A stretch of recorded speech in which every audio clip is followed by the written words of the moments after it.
So, when I was working remotely as a programmer about 5 years ago, me and two buddies decided to test some new camera drones in the national forest outside Denver. We packed 3 drones, spare batteries, and 2 controllers. After lunch, we drove up, parked at a pullout, and hiked to a bare ridge with a clean view. We wanted a quiet place to run battery tests. We flew one drone at a time. Slow grid passes, altitude holds, return to home. The feed looked steady. A hawk drifted below us. We swapped batteries and taped an action camera to one airframe to see how it handled the weight. Everything behaved. It felt routine. By late afternoon, the light turned orange. We had enough footage and started talking about camp and noodles and a sunrise flight. The campground we liked was crammed. A big family reunion had taken every sight. Kids in matching shirts ran between tents. A generator hummed near the bathrooms. We did 2 loops, got nothing, and pulled by the dumpsters. The sun was dropping. None of us wanted to drive home, and none of us wanted to sleep in the truck. We unfolded a paper map and looked at the logging roads. We picked a spur we did not know, farther east past 2 creek crossings. I put the truck in 4 high and rolled out. Pavement turned to washboard, then ruts. The road narrowed and the brush scraped the mirrors. Old signs were bent and peppered with holes. We passed a cattle guard and a rusted gate chained open. It felt empty back there. The deeper we went, the fewer camp signs we saw. No fresh fire rings or tire dust. Shadows got long. We checked a wide spot, but it sloped to a ditch that smelled swampy. We kept going. The map stopped matching the forks. I drove by what the headlights showed. Roots, stones, the next bend. Each time we said we would turn around, we went a little farther. After about an hour of bumpy driving, we came to a road blocked with concrete barriers. They had chipped corners and spray paint tags. Someone had pushed them around before. Tire tracks went up a dirt ramp and through a narrow gap. It was not a real gate, more like a warning. We cut the engine and listened. Wind in the trees and the tick of hot metal. My truck had decent clearance, so we managed to get past. I put a wheel on the dirt, eased over slow, and folded the mirrors. On the other side, the road turned to old gray gravel and dipped toward darker trees. We rolled the windows down. A thin sound of water came and went with the turns. The track bent left and opened into a clearing by a stream. There was this makeshift shelter there, just some tarps stretched between trees and a broken picnic table. The tarps were sun-faded and frayed at the grommets. Rope lines had been cut and tied back with ugly knots. A plastic chair lay on its side. A piece of rebar stuck out of the ground like a stake. The stream ran on the far edge. No tents, no cooking fire, no coolers. The whole area was littered with trash, but not normal camp trash. Empty gas cans lay in the grass. Chemical jugs with hazard icons sat open. A cracked plastic tote lay warped under the table. Clear tubing was coiled near a leg. A fertilizer bag was ripped, its clumps hardened like rocks. Burned spots on the gravel marked where something hot had sat. A blackened metal rack. The air bit like cleaner and fuel. We got out careful. I left the key in and killed the dome light. One buddy stepped on sealed coffee filters. The other swept his flashlight across the tarps. I dipped a hand in the stream, wiped it on my jeans, and looked at the far bank. It was undercut. Someone had stacked a pallet and rocks into a low wall. It looked wrong. We did not talk much. It did not feel like a place to talk loud. I scanned for sleeping bags or food. There were none. A bucket with a hole near the bottom sat stained yellow. An extension cord ran from under a tarp to a generator frame with no engine, its end stripped.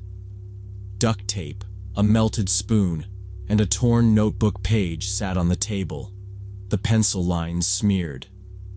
I checked the ground for tracks.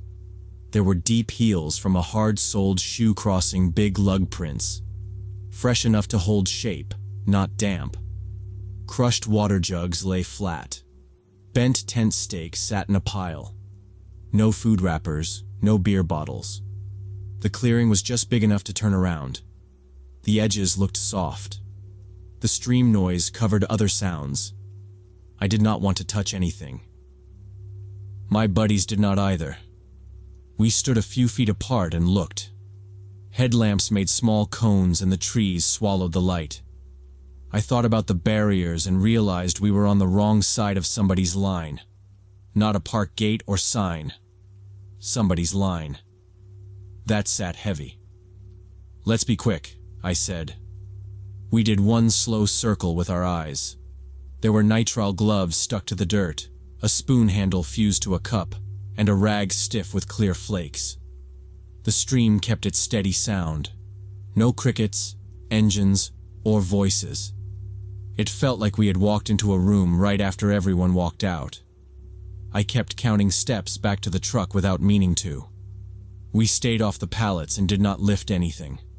We stepped back toward the truck. Boots on gravel sounded too loud. I did not like turning my back to the trees, so I watched the tarps and walked sideways. The truck ticked as it cooled. We climbed in with the lights off and pulled the doors slow so the seals would not thump. It looked wrong for a campsite. No one would sleep under tarps like that with no bedrolls, no food, and a broken table. Everything there was for doing, not staying.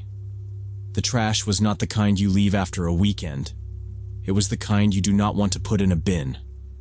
We were not sure what to call it.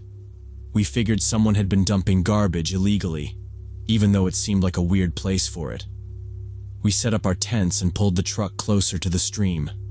We built a small fire inside a ring of stones. It was quiet except for the water. We boiled noodles and heated a small pan for sausages. We had a few beers. The sky was clear. We kept our drones and cameras in the truck and locked the cases. I hid the truck keys in the hitch cover behind the bumper like I always do. It was probably around midnight when we noticed a glow behind a low hill about a quarter-mile away. It was not moonlight. The angle was wrong. It did not move or flicker like a fire. It had that steady city glow look. But there was nothing like that out there. No roads on the map. No houses. We watched it for a minute, and it did not change. Tom said it was weird. We talked about going to see it. Ryan said he would stay and watch the camp. Tom and I grabbed our flashlights and put on jackets. I checked the truck lock and patted the hitch. Still there. Ryan stretched out and said his stomach felt off from the whiskey. We kicked dirt over the edges of the fire to lower the light. We took the path along the stream and then cut up toward the glow. It stayed steady. No engine sound. No voices. The ground climbed and got rocky. Our lights picked up tree trunks and low branches. We kept a slow pace to keep quiet.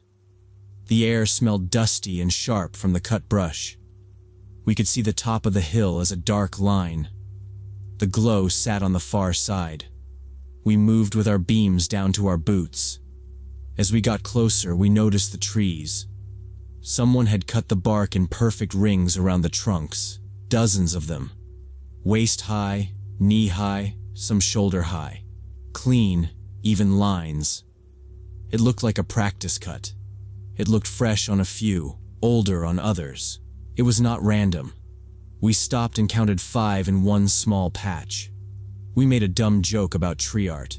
We kept walking. We should have stayed quiet. We were talking a little too loud. Tom tripped on a root and slammed his shin and said a loud curse. The sound bounced off the hill. The glow on the other side went out like a switch. No fade. Just gone. We stood still and listened. Nothing. No engine starting, no footstep, no metal. We looked at each other. We did not want to see what was back there anymore. We clicked our flashlights off and let our eyes adjust. The moon gave just enough to see the pale rocks and the lighter parts of the path. We went back the way we came. Slow steps. Controlled breathing. No more talking. The stream sound grew again and covered small noises. When we got within a couple 100 yards of the campsite, I saw a shape moving between our tents. A person with a hooded jacket. They held something and moved slow. They were checking the table and the gear tubs, looking into the tents, walking a tight circle like they were doing a sweep. I thought it was Ryan at first. The shape was about his size. I hissed his name. No answer. The person kept moving. We called out again. Normal voice. Our tent rustled and Ryan stumbled out. He looked sweaty and pale. He was barefoot and the whiskey was still on him. He blinked at us and asked if we had been gone long. We pointed at the person and he shook his head. He said he had been out in his tent. He looked at our truck and then at our camp chairs. He did not look steady. We moved faster. The person was not there now. The edge of the clearing was empty. We checked the truck. The cases were still locked. The hitch cover sat askew with a smear on it. My fingers touched grit where it was clean before. The keys were still in the pocket behind the cover where I had wedged them. Someone had felt around. The lid on the cooler was open. We spread out with our lights low. No footprints showed clear in the gravel, just scuffs. A chair had been moved 2 feet. The zipper on my tent was half open. The handle of the cooking knife was out of the tub. It looked like someone was fast and had a plan for what to check. I thought of our SD cards in their little bag in the camera case. I thought of the glow shutting off. We started packing fast. No talking. Tom collapsed the chairs. Ryan dumped the pot and kicked dirt over the coals. I unlocked the truck and threw the cases in. I did not like the noise the locks made. I put the keys in my front pocket. We agreed to leave. We could sleep at a motel back in town. No argument from anyone. A white light hit us from the trees. Hard, narrow, head high. It washed the camp and made the stream fade. We froze. A figure stood 10 yards back from the first tarp line. The hood was up. The light was in one hand. The other hand was on something at the waist. The voice was flat. Keys, it said. Cards. That was it. I raised one hand and showed my empty palm. Okay, I said. I set the keys on the table. I opened the camera case and pulled the little zip bag with the SD cards. My hands shook. I put the bag next to the keys and stepped back. Tom kept his hands up. Ryan stood still and stared at the ground. The figure walked in slow and kept the beam on our faces. I could not see a face. A small handgun sat in the other hand, down and close. Not pointed, but there. The figure pocketed the cards, picked up the keys, and stepped to the truck. The beam slid to our feet. We stayed put. They flipped the truck on lock, opened the back, and tossed through the cases. Fast and practiced. They ignored clothes and food. They lifted drone cases, opened one, checked for a card slot, and closed it again. They went to the table and grabbed our phones. They set them face down and took the battery from Tom's camera and dropped it in a pocket. Then the figure backed up. "Walk," the voice said. "Down." The light moved toward the road. We started moving, slow at first, then faster when the beam pushed us. We followed the gravel lane back toward the barriers. The light stayed on our shoulders. We heard metal behind us. A short hiss. Tires sighing. I knew what that sound was. Slashed sidewalls. We reached the curve and the light cut to black. We kept walking. No one talked. We heard the stream in our boots. A single shot cracked back by the camp and bounced off the hill. It was not aimed at us. It was a message. We walked faster. Ryan breathed hard. Tom kept looking over his shoulder. I kept my hands open and empty. We moved by moonlight until the road widened and the trees pulled back. The air felt colder. We hit the concrete barriers at the top of the hour, I think. My phone had no bars. We climbed the dirt ramp and squeezed around. We got to the other side and did not stop. We kept to the middle of the road and listened. We saw no other lights behind us. We walked for a long time. A pickup with a fly rod in the back rolled toward us near dawn. I stepped out and waved both arms. The driver stopped with space between us and cracked his window. I said we needed to call for help. He nodded and handed me his phone and watched our hands. A deputy met us at the highway pullout an hour later. He listened, told us to wait there, and then 2 trucks went in. They brought us water and a blanket and told us to sit on the tailgate. I did not ask questions. I watched the tree line and kept my eyes open. They came back after the sun was up. They had my keys. They said our truck was still there on flats, tents cut, fire pit cold. The deputy asked us for the memory cards and I told him they were gone. He wrote that down. He told us not to go back on closed roads. He said to drive to town for a statement. We nodded. We got a tow and followed it out. We passed the campground with the reunion and kept driving. I looked in the mirror at the mountains and did not see any glow. I did not see anyone on the road. We did not stop until we were in the sheriff's lot.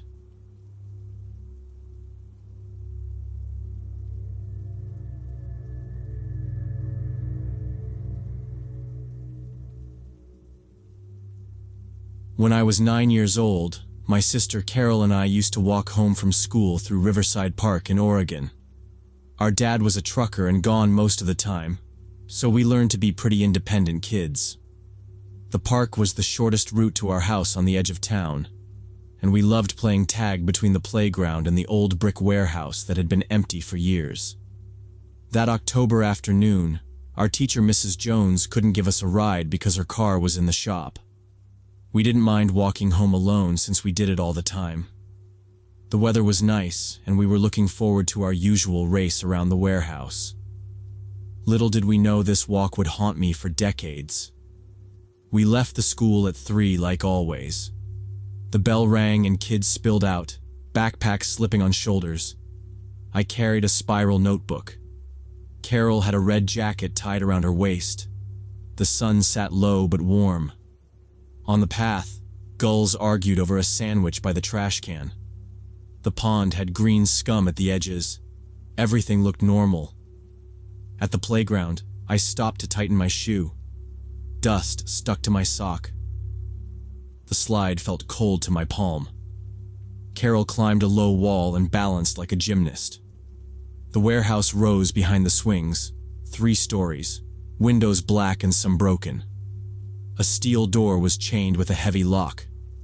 A faded sign read, "Martin Feed Co." Beside it, a shopping cart sat half sunk in the dirt. We liked to run around the corner and slap the brick. That day, small things felt off. A trash can was tipped over, and an energy drink enrolled in the breeze. Someone had left a cigarette half-smoked and crushed at the edge of the sandbox. There were muddy boot prints near the service drive. They were big and fresh. We joked maybe the city would turn the place into a skate park, but I kept glancing at the dark doorway where the chains sagged more than usual. I didn't say anything. We just wanted to beat each other to the corner. We cut across the grass like always. It shaved a minute. The grass was damp and left dark marks on our shoes. A white pickup sat far back by the trees with an open bed. No plate on the front. The driver window was cracked.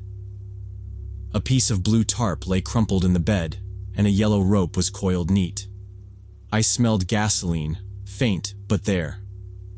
A crow pecked at a paper bag, then hopped away. Carol said, "I bet I beat you," and took off. I followed slower, notebook under my arm. Somewhere a siren sounded. I scraped my knuckle on a splinter from a bench and wiped the dot of blood on my jeans. We neared the corner when I heard a short scuff, like a shoe sliding, and a sharp breath. I thought maybe a cat or a person moving boxes. The warehouse had been empty for years, but sometimes older kids snuck in to smoke. I listened, but the sound stopped. We walked past the swings and down to the back side where the delivery ramp sloped. The concrete was cracked with weeds. Old pallets leaned against the wall, gray with age. One had a fresh gouge, light wood showing. Carol skipped ahead and then paused, head tilted. I felt a small warning inside but kept moving. The fence had a gap kids used to cut to the creek. The weeds around that gap were bent down like someone had just gone through. On the other side, a narrow lane ran behind the building, hidden from the street. As we got near the warehouse, Carol was running ahead like always when we heard shouting and what sounded like a struggle coming from behind the building. The noise hit quick and then muffled, like a hand over a mouth and heels scraping concrete. I called out to Carol and pointed toward the noise, and we both crept closer to investigate. We didn't talk. We moved along the wall, keeping low, like a game but not funny now. A word came through. Stop. Then a thud. We reached the fence gap and looked through. A middle-aged man in work clothes was holding down a young woman who was trying to get away. He had a gray cap and oil stains on his shirt, keys clipped to his belt. The woman's hair was yanked, her face red, one shoe off. She pushed at his chest and twisted, but he pinned her with his arm across her neck. The ground under them had dark spots, oil or old water. A white bucket lay on its side, rolling slow. The woman was screaming and fighting back, but the man was much stronger than her. It wasn't like TV. It was messy and close. Her scream broke and turned to a choking sound. I could smell sweat and old grain from the loading bay. The keys on his belt jingled as he shifted his weight. He said something low I couldn't catch. She kicked and her bare foot hit the bucket and it spun, rattling against the wall. I saw a scrape on her knee and a thread pulled from her shirt. We were both too scared to get closer or call for help. We had no phone. The nearest house was across the park, past the pond and the field. The pickup sat by the trees, silent. In the back window, a sunshade with a cartoon looked out at us. I checked the road and saw no cars. The sky felt colder, though the sun was still there. We need to go, I whispered. Carol stared at me, eyes wide, and nodded. I grabbed Carol's hand, and we ran home a different way, avoiding the center of the park completely. Mom was in the kitchen peeling potatoes when we came in. I shut the door and locked it. Carol went straight to the sink and washed her hands like she touched something dirty. I told Mom what we saw. I said the man had keys on his belt, oil on his shirt, a gray cap. I said the woman had one shoe off and a scrape on her knee. Mom kept cooking. She said, "Girls, that building is empty." I repeated myself. Carol nodded and didn't look up. Mom sighed and wiped her hands on a towel. She asked if we were sure it wasn't kids playing rough or a prank. I felt heat in my face and I said no. The words stuck. Carol's chin started to tremble. She said, "He was choking her." Then we both started crying for real. Mom changed then. She took the phone off the wall and called. She used a firm voice. "I need to report something my daughter's witnessed," she said. She gave our address and the warehouse name. She told us to sit at the table. We sat with wet cheeks and red eyes. I could feel the grit under my nails from the park. The house was quiet except for the fridge hum and the clock. Mom kept glancing at the window like she was expecting someone to look in. When the knock came, she jumped. 2 officers came in, one older, one younger. They took notes in small pads and asked us to start from the beginning. I told it step by step. They kept asking for the time. I said around 3:30. They asked about the man's face. I said middle-aged, stubble, maybe a scar, but I wasn't sure. They asked about the truck. I said a white pickup, old, no plate on the front. The older officer asked if the woman said a name. I said no. Carol added that the man said something low she couldn't hear. They wrote it down. They radioed someone. The older one told Mom they would drive over and take a look. We waited after they left. Mom cleaned the already clean counter. Carol lined up her pencils by size. I watched the street. The sun moved down and the room got shadowed. You could hear traffic from the main road. A siren passed and faded. Mom made us hot chocolate even though it was too sweet. The phone rang about an hour later. Mom said, "Yes. Okay. Thank you." Then she hung up and looked at us. "They didn't find anyone," she said. "No signs of a struggle. Just some grass pushed down by the fence. They took your statements. Without more, there's not much they can do." I remember the way she said it. Calm, like she was trying to put a lid on it. She told us to stay away from the park for now. She said we did the right thing. We did homework that night at the table. The TV stayed off. Every sound outside made me look up. We started taking the long way home the next day. It added 20 minutes and a boring walk along the bus line and the tire shop. The sidewalk there was cracked and the curb had weeds. We passed a laundromat that always smelled like hot soap. Carol didn't run ahead anymore. We kept close. If a truck slowed, we moved farther back from the curb. If a man looked at us too long, we crossed the street. We were quiet. Days went by. No one called us. No news reports mentioned the warehouse. Mom scanned the paper and said nothing. At school, I drew a picture in art class of the warehouse with blank windows. The teacher said it looked moody. I threw it away. On Saturdays, if we had to cross near the park for groceries, Mom shifted the grocery bags to the other hand and kept her keys between her fingers like claws. We didn't talk about why. After a few weeks, the edges of it dulled.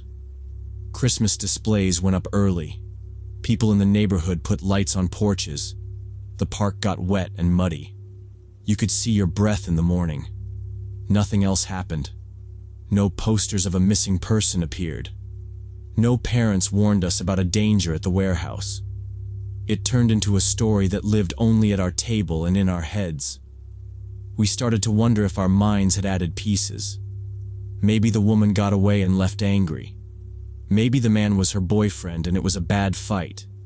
You tell yourself these things because it is easier to walk past a place if you think it is ordinary. When I was 12, we packed a moving truck. Dad got a set route out of state.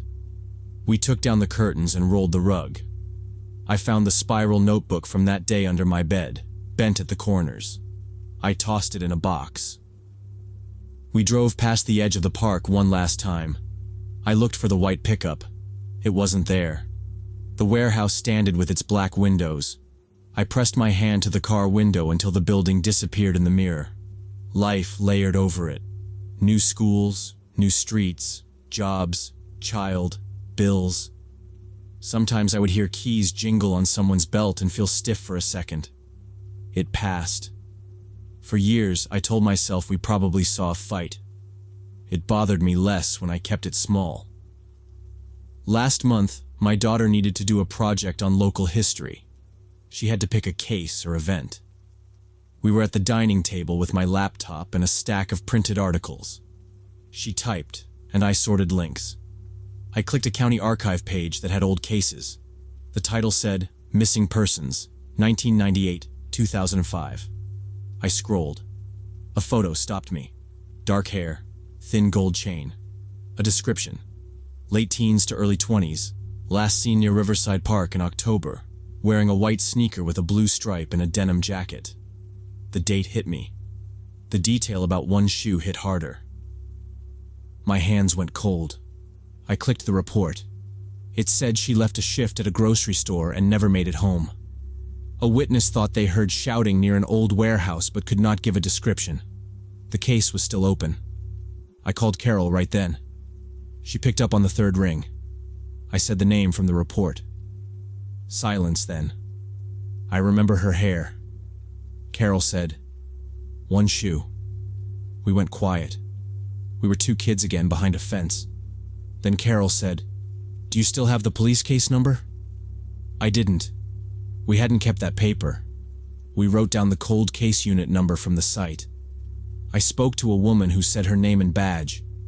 I gave her my name and told her I was a witness from decades ago. I gave our old address, the school name, our teacher's name, everything I could drag up. I described the man as best I could. Gray cap, oil-stained shirt, keys on his belt, white pickup with no front plate. The woman on the phone typed. I could hear the keys and a faint radio in the background. She said they would add our statements to the file. She said they did not have the original patrol log from that day, but they had a few reports of suspicious activity near the warehouse over several years. She didn't promise anything. She was straightforward. Memory is tricky after so long, she said, but sometimes small details match something else. I asked if the case had any suspects. She said she couldn't share that. She asked if we were willing to come in to give a formal statement. I said yes. Carol said yes, separately. We scheduled times. After the call, I sat for a long minute. My daughter watched me. I told her in short words what we had seen when I was her age. She listened and stayed close. We both realized we might have witnessed a real crime that day. We gave our statements and sent in a rough map of where we stood behind the fence. After all these years, there isn't much they can do with just our childhood memories. Evidence is gone. People moved. Records got boxed and lost. I still wonder if we could have done more to help that woman, and whether speaking up sooner might have made a difference.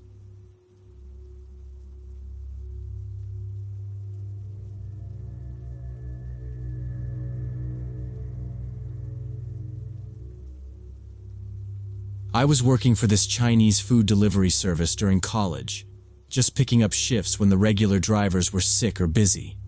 Trucks were parked tight along chain link, tarps tied over loads. I slowed to read painted letters on buildings, but a lot of them were faded or spray painted over. My phone sat in the cup holder, screen bright with directions, and the voice kept saying, "In 500 feet, turn right." My headlights rolled over pallets and a stack of tires. Somewhere nearby, a metal sheet banged in the wind, a regular clatter. I kept thinking about the note to go to the back door. That made sense for a late shift. I pictured a night janitor or a guy in a small office, sleeves rolled up, counting inventory. I wasn't worried yet, just paying attention. I passed two buildings with numbers that didn't match. One had a plastic banner falling off the wall. Another had letters missing, so it just said WRHUS. I checked the ticket again. The zip code matched the map. The route had me do a small loop and then head deeper toward the river. My tires crossed a small patch of water and made that slip sound. I could see my breath slightly in the wash of my dashboard light.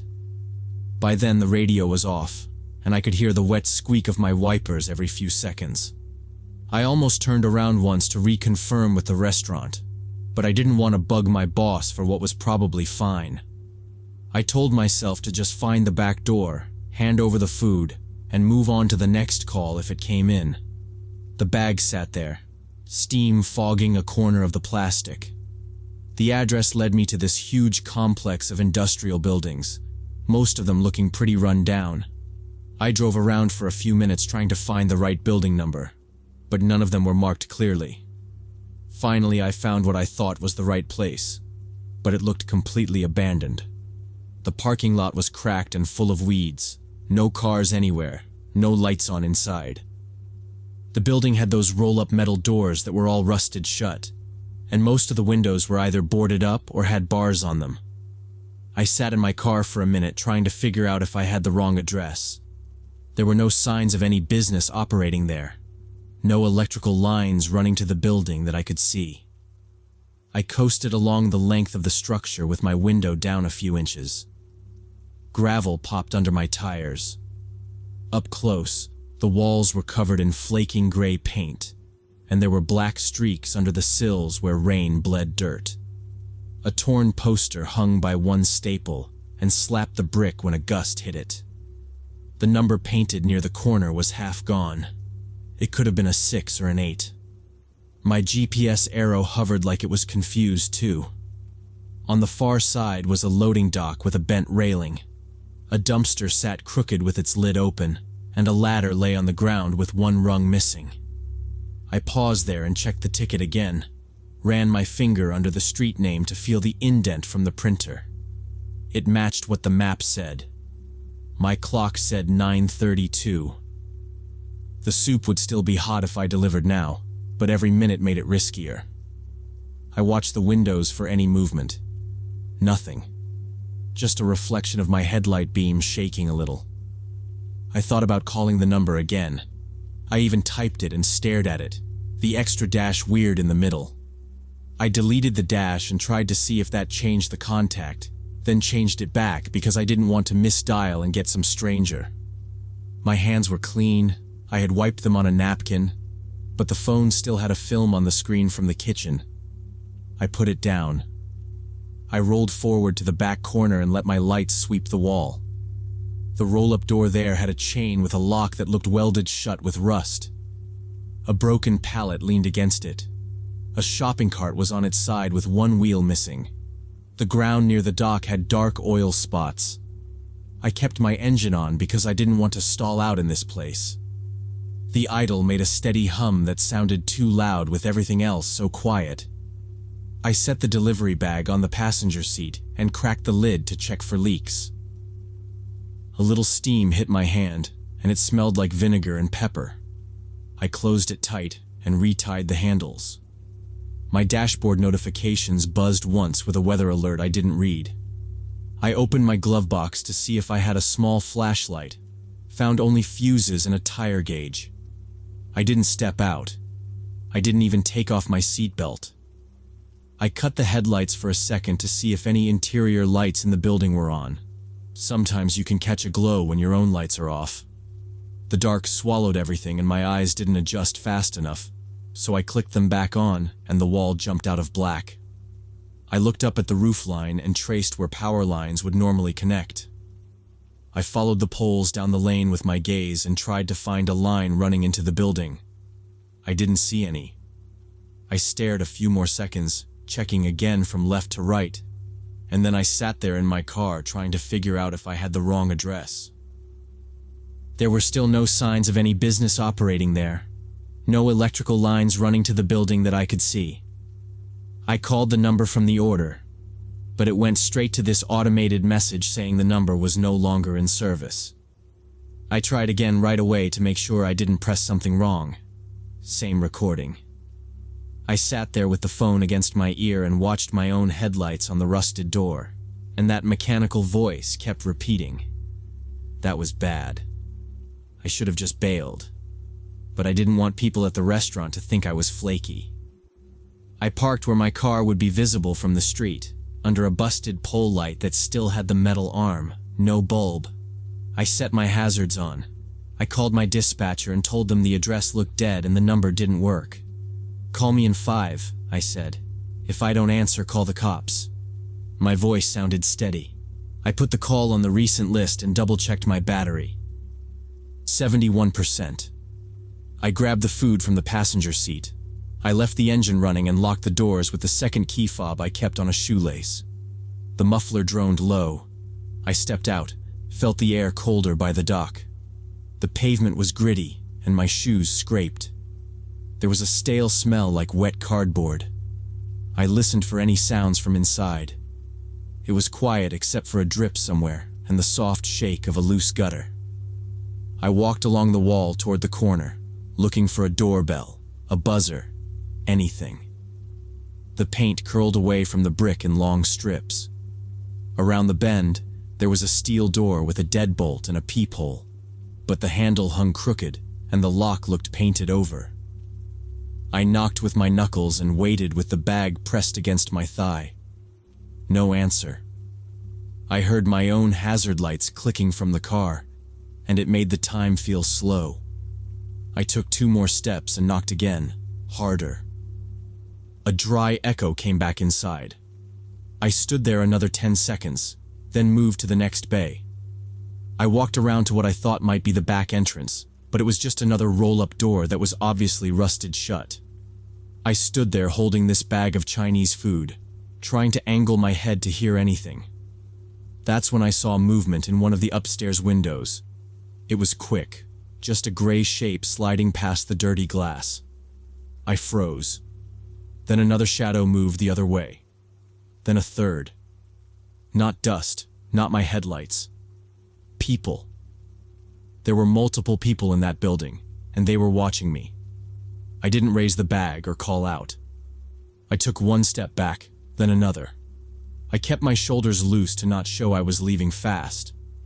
The window was a rectangle with old bars over it, and the glass was dim except where my lights made lines. One of the shadows moved closer, and I could make out a guy in a baseball cap. The brim was bent down, and he pressed his hand on the glass like he was blocking glare. He stayed there for 1 second longer than made sense if he didn't care. When he realized I'd spotted him, he stepped back into the darkness quickly. That was it for me. This was not a late shift. This was not a janitor. It was wrong. I scanned the other windows. There was a thin streak of light under one, like a phone moving and then stopping. I heard a faint scrape inside, metal on concrete, like something dragged. I started backing toward my car slower, keeping the bag steady so it wouldn't swing. I kept my eyes up at the windows and then down at the ground to not trip. My foot brushed a bolt on the pavement, and it rolled with a tiny clink that sounded loud to me. I didn't look away. I reached the corner of the building and the sightline to the window broke, and I picked up the pace by a fraction. I could feel the hot air from my idling engine before I saw the car. I hit the unlock on the second fob and heard the chirp. It was the smallest sound, but it felt like a flare going off in the quiet. I kept my face calm and didn't run. I lifted the bag to shield part of my face from the window out of habit, like it mattered. I got back to my car as casually as I could and threw the food in the passenger seat. I slid in, shut the door, and locked it all in one motion. I didn't look at the windows again. I put the car in drive. As I was pulling out of the parking lot, I could see flashlight beams moving around inside the building. Not steady light, but bouncing cones like people searching a floor. The beams whipped left and right, then stopped, then crossed. Whoever was in there was coordinating something. They didn't come outside. They didn't yell. They moved deeper into the building like they had a plan that didn't involve me being out in the open. I took the turn slow so the gravel didn't spit, then a little faster when the asphalt smoothed. I checked my mirrors. No cars behind me, no doors opening. The empty road ahead looked cleaner than when I came in. I kept my hazards off now, just normal headlights. My chest felt tight, but I focused on marks in the lane and the next stop sign. I drove 2 blocks and pulled into a small lot by a closed tire shop with cameras on the corners. I parked under a camera and made sure the lens pointed at me. I called my dispatcher back right away. When they answered, I spoke fast and clear, said I saw people inside and lights and no working number. They asked if I was okay. I said yes, I was leaving the area. They told me to come back to the restaurant and they would note it. I sat there 30 seconds to listen. I didn't hear engines, didn't see any headlights coming from the direction of that building. I pulled out and drove back along the main road. At the first red light, I checked the ticket for the 5th time. The name field was blank. The order was small, 2 items, 1 soup, and 1 entree, paid by card. The tip was $2. It looked like a test, like someone placing just enough to get someone to come. I glanced at the time. It had been about 12 minutes since I told Dispatch 5. My phone buzzed with the scheduled callback. I answered and said I was in motion and fine. They said okay, and repeated to head in. I turned into the plaza, drove past the nail salon, and parked by the back door of the restaurant. The kitchen vents roared and the smell of oil hit me when I went inside. I told my boss and the other drivers what happened. They crowded the counter and kept it short because orders were bumping. Nobody rolled their eyes. One of the older drivers said, "Industrial Park? Backdoor note?" "Yeah." Another asked if anyone followed me. I said no. We pulled up the order history. The customers never called to complain about not getting their food. That was weird, because usually people start calling if their order is 15 minutes late. The phone on the wall stayed quiet. The ticket printer clicked for other orders, not that one. My boss wrote the address on a yellow sticky note and then typed it into the blacklist sheet on the office computer. He added the phone number too, with a note about the recording and the window silhouettes. He said to mark it, "Do not deliver." He looked me in the eye once just to make sure I was good. I nodded. He took the bag from me and set it on the prep counter. "Split it later," he said. We ate some of it between runs. The soup had cooled but was still okay. My coworkers started talking through what it could have been. One said it was probably a setup for robbery. Another said maybe they wanted to get a driver to walk inside while the second person circled around to the car. One guy pointed out how they stayed inside and moved with flashlights, like they didn't want cameras outside to catch faces. He said they were probably just going to jump whoever went past the dock door. All of it made sense. The more I thought about it, the more the details lined up in a bad way. The no service number, the empty lot, the guys in the window who didn't wave or open a door, the beams of light fanning like they were mapping a route. I took my next order to an apartment complex with buzzers and mailboxes and numbers I could read from the curb. I moved a little faster between doors. I checked mirrors more than usual. When the night ended, I put a note in my phone under the address so I wouldn't forget, and I deleted the route from my recent maps. I drove home on streets with traffic and lights. I realized how close I'd come to walking into a really bad situation.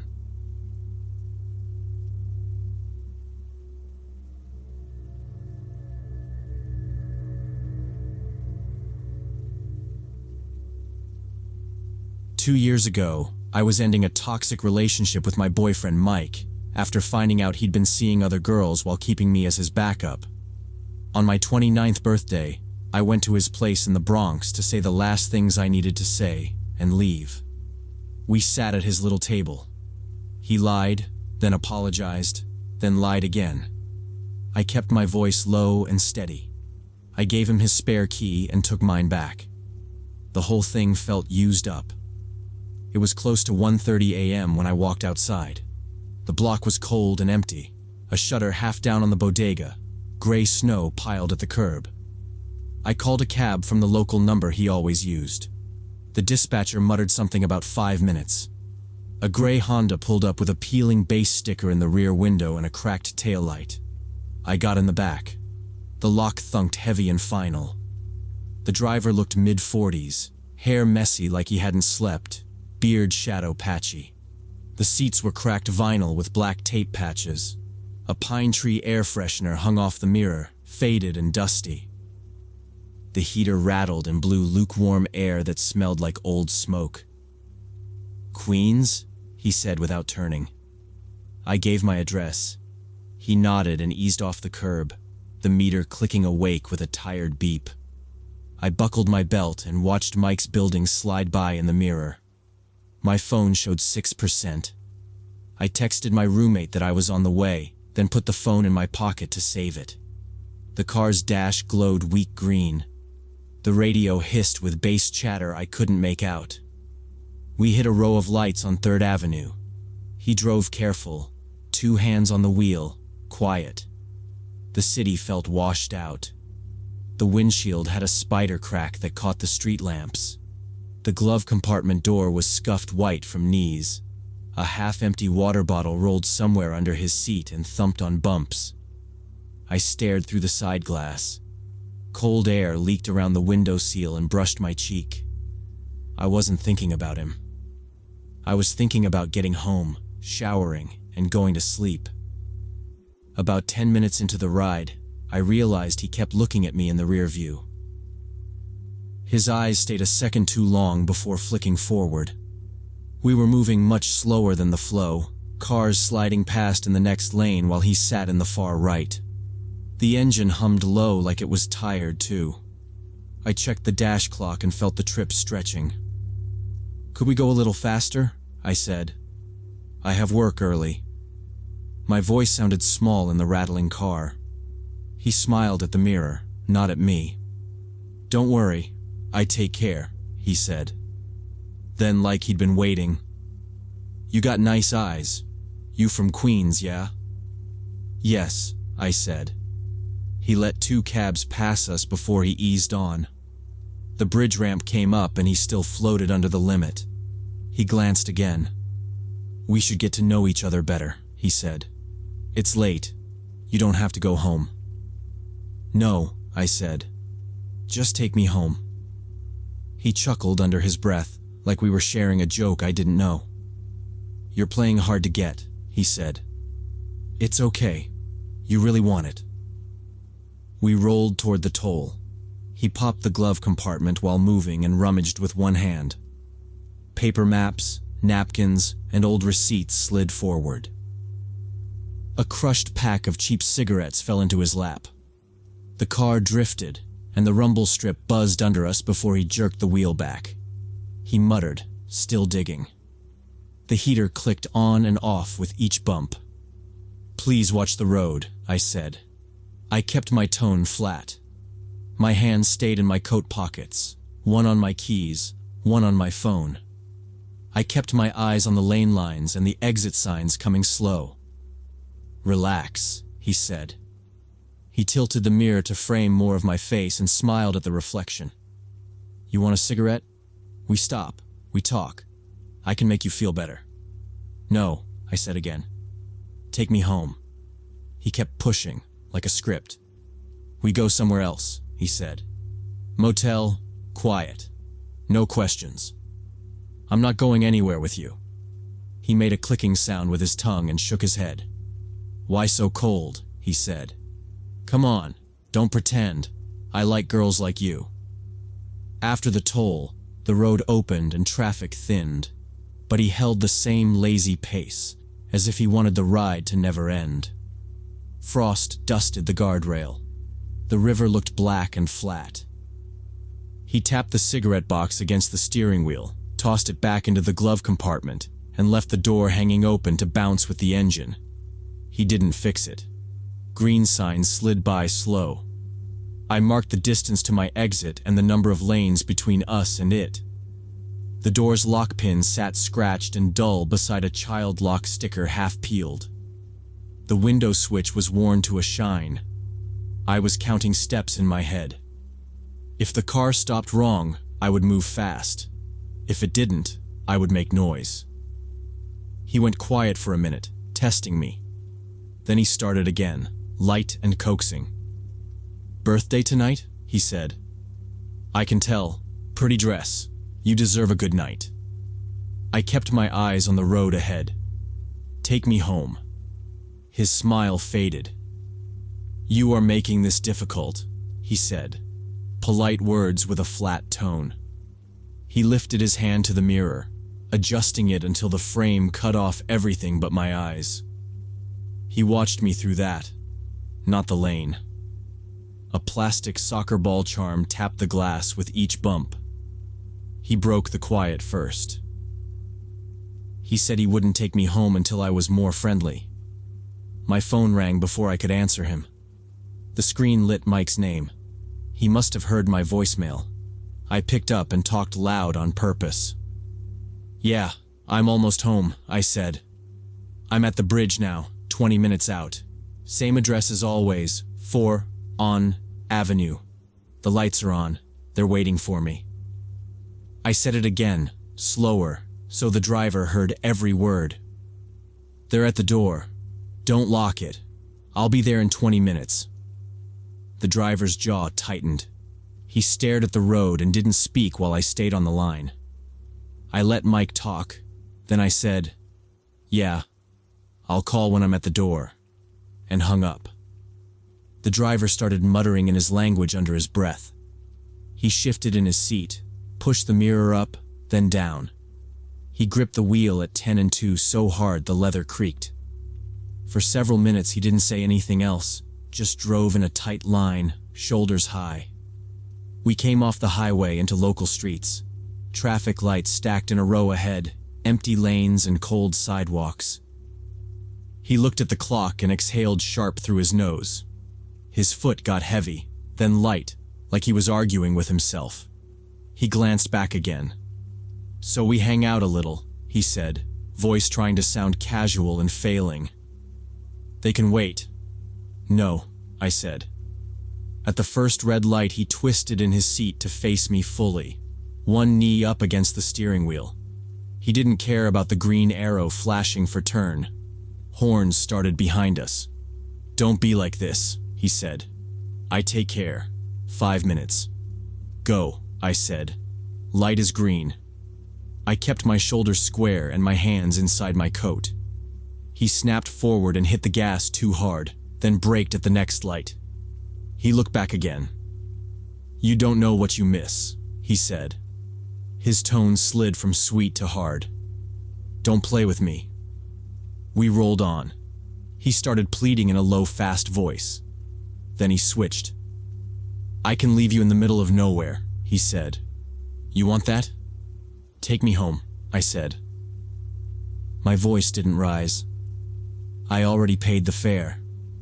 He put his hand on the back of the passenger seat and turned around again at the next red. "Say please," he said. "Say sorry." Headlights washed the interior from the side. A delivery truck passed and the driver hit his horn at us. Mine lifted his chin like he didn't hear. Then he faced forward and drove, lips moving. The heater coughed. My exit came up, the block names familiar now. He slowed at each corner as if waiting for me to change my mind. He made a wrong turn, and then a U-turn slow enough for me to see the plate numbers on the cars nearby. I repeated my building number and he flinched like it hurt.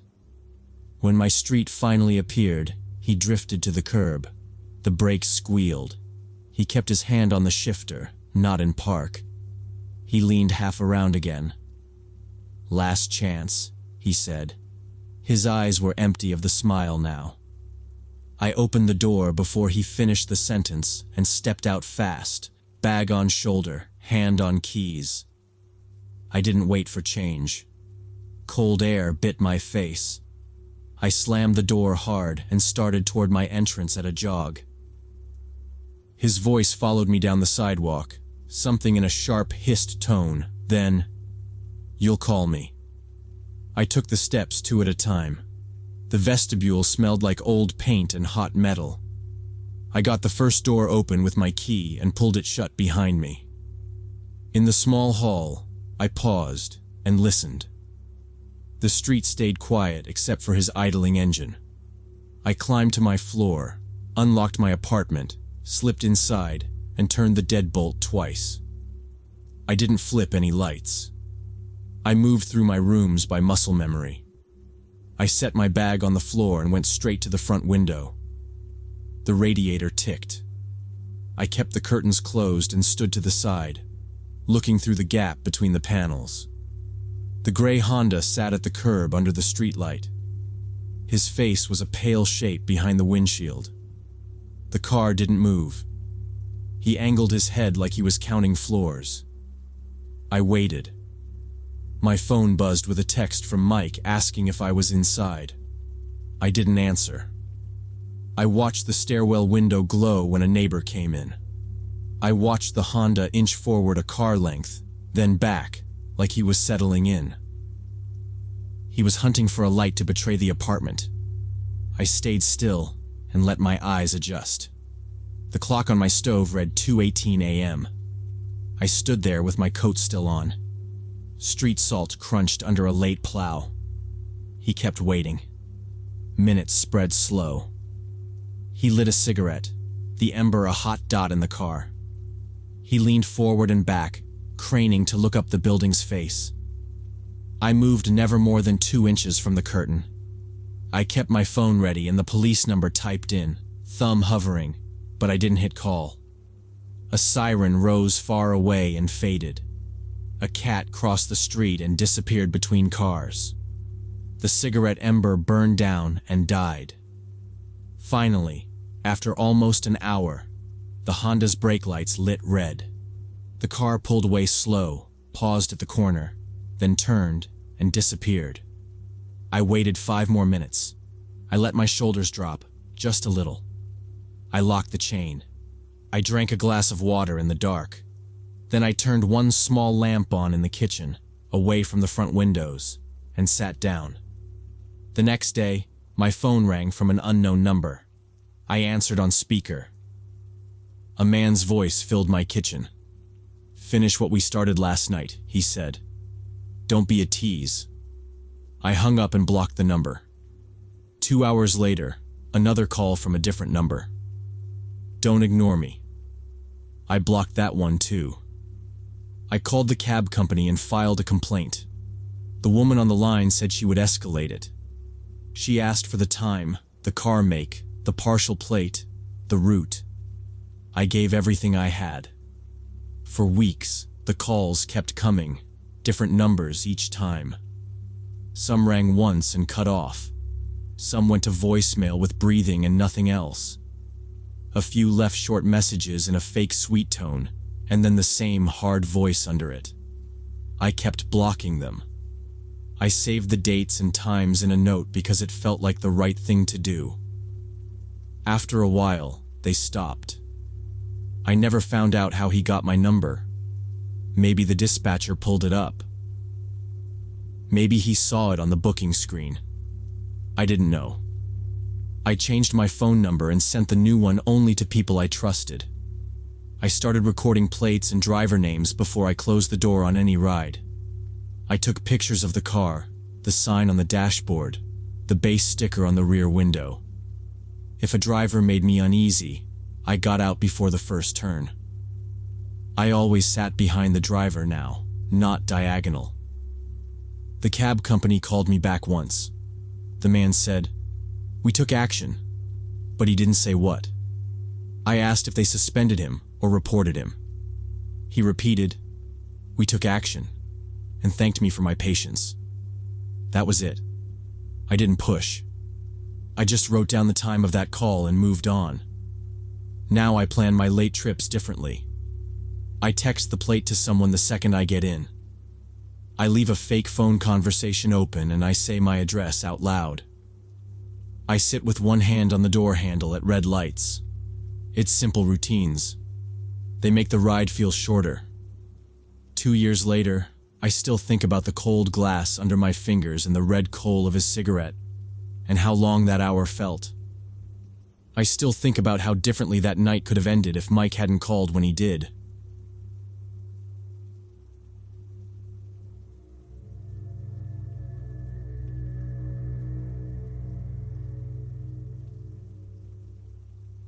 It happened last winter when I was working as an administrator at this medical clinic downtown.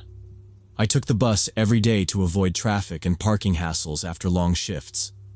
Usually the ride was simple, 20 minutes from the clinic to my neighborhood. That evening snow fell and darkened. Inside the bus it was chaos, absolutely packed with commuters trying to get home.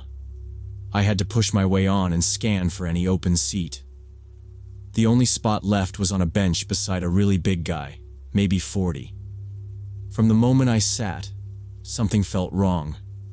The heater blasted and the windows were fogged except for finger streaks. Melted snow and black grit covered the floor around heavy boots. The driver kept tapping the brakes, that hard air hiss each stop. People stood hip to hip in the aisle, backpacks bumping shoulders and elbows. Beside him, his black parka looked new, and the knit cap was pulled low. Heavy work boots braced wide, his shoulders filled the seat.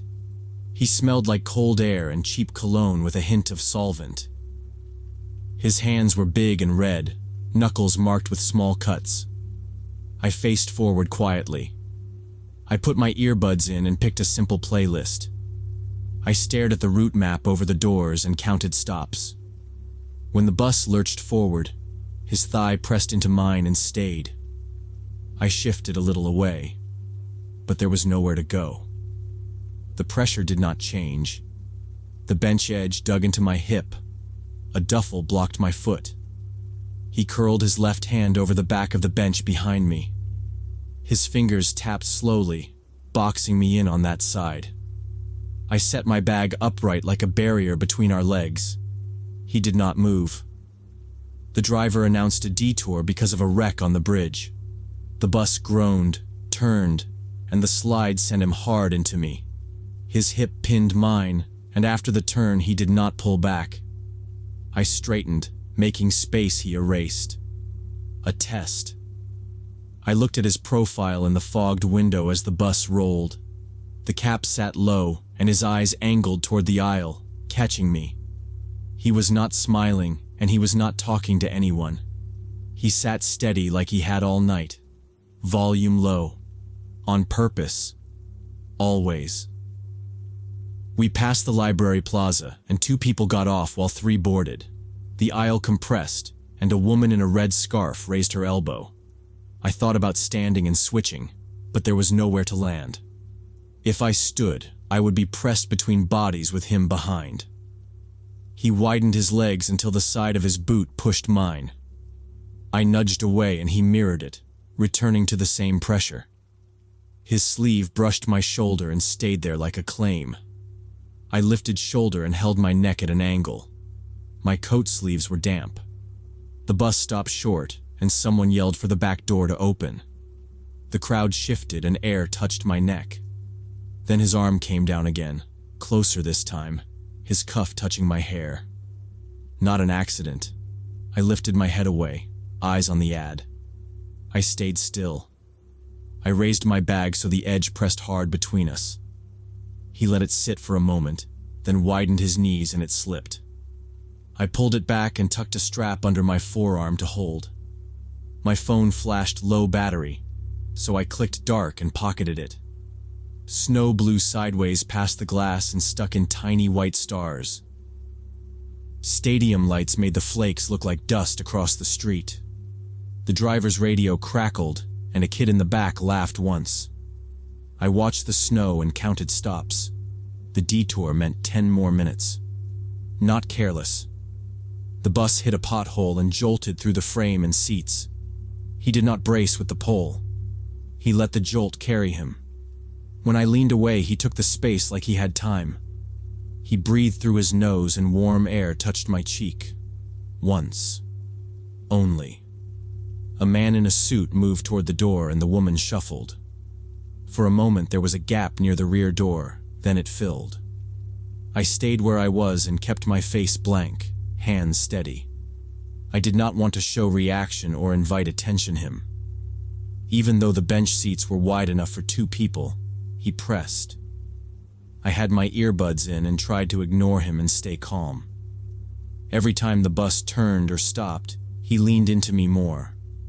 I thought about getting up and moving, but the aisles were packed. There was literally nowhere else to go and nowhere to stand safely. I tried to give him the benefit of the doubt and some patience. Maybe he did not realize. Maybe the crowd forced him into me. As the ride went on, it became clear none of that was true. His knee pressed and withdrew in a slow rhythm like he was timing me. I shifted my bag again and kept my shoulder raised to block contact. I checked the stop cord quickly and kept my eyes on the window. My music was low so I could hear breathing steady. Streetlights smeared across the glass as we crawled past another intersection. I kept my breathing even, eyes forward, mind on the next stop. He shifted just enough to make the bench creak and then went still. In the window, he was there at my side, heavy, quiet, patient, watching me. I stared at the smeared glass and kept still because there was no space to move, and every small shift only gave him another excuse nearer. He kept glancing at me out of the corner of his eye, and I could feel him watching me even with my music on. When we got close to my stop, I started getting ready to push through the crowd.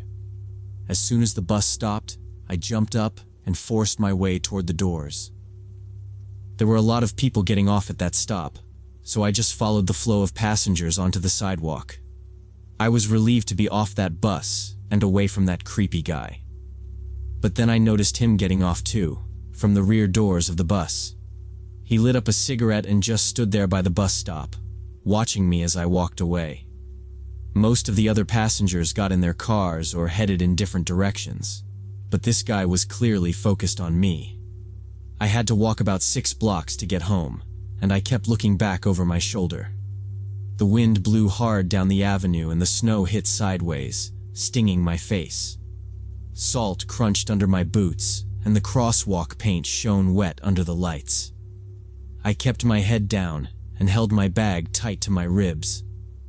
I passed the pharmacy on the corner, and the lit windows showed shelves and a bored cashier. Behind me, the bus hissed once and pulled away. I glanced back again and saw him still by the sign, smoke curling up, body still. I turned onto my street and stayed in the main path where other feet had packed the snow. I did not take the usual shortcut through the small park, because the trees were dark and the path was icy.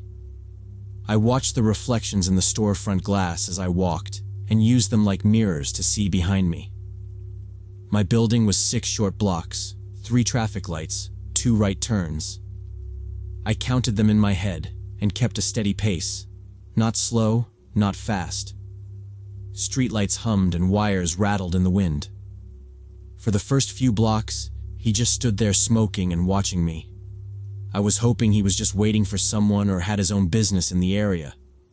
But as soon as the crowd from the bus dispersed, he flicked away his cigarette and started walking in my direction. He was moving fast, much faster than a normal walking pace. I picked up my speed too, really starting to worry now. When I looked back again, I was shocked to see him actually running toward me. I had no idea what he wanted, but I knew it couldn't be anything good. I started running too, but he was bigger and faster than me. The next part happened so quickly I can barely remember the details. I cut across a shallow driveway and nearly slipped on the packed ridge by the curb. A delivery van rolled by slow, tires throwing slush, the driver staring straight ahead. I passed a laundromat with chairs stacked on tables and an out by 10 sign in the window. I kept to the light and avoided the alley between the laundromat and the closed nail salon. His footsteps hit hard and even, a solid beat that did not break. I tried to unlock my phone as I ran, but my gloves made the screen useless. I ripped one glove off with my teeth and jammed the phone in my pocket again. I crossed against a flashing hand and a horn blew. I raised a palm in apology and kept going. He took the same risk without slowing. I could hear his breathing now, steady and heavy, not like he was tired.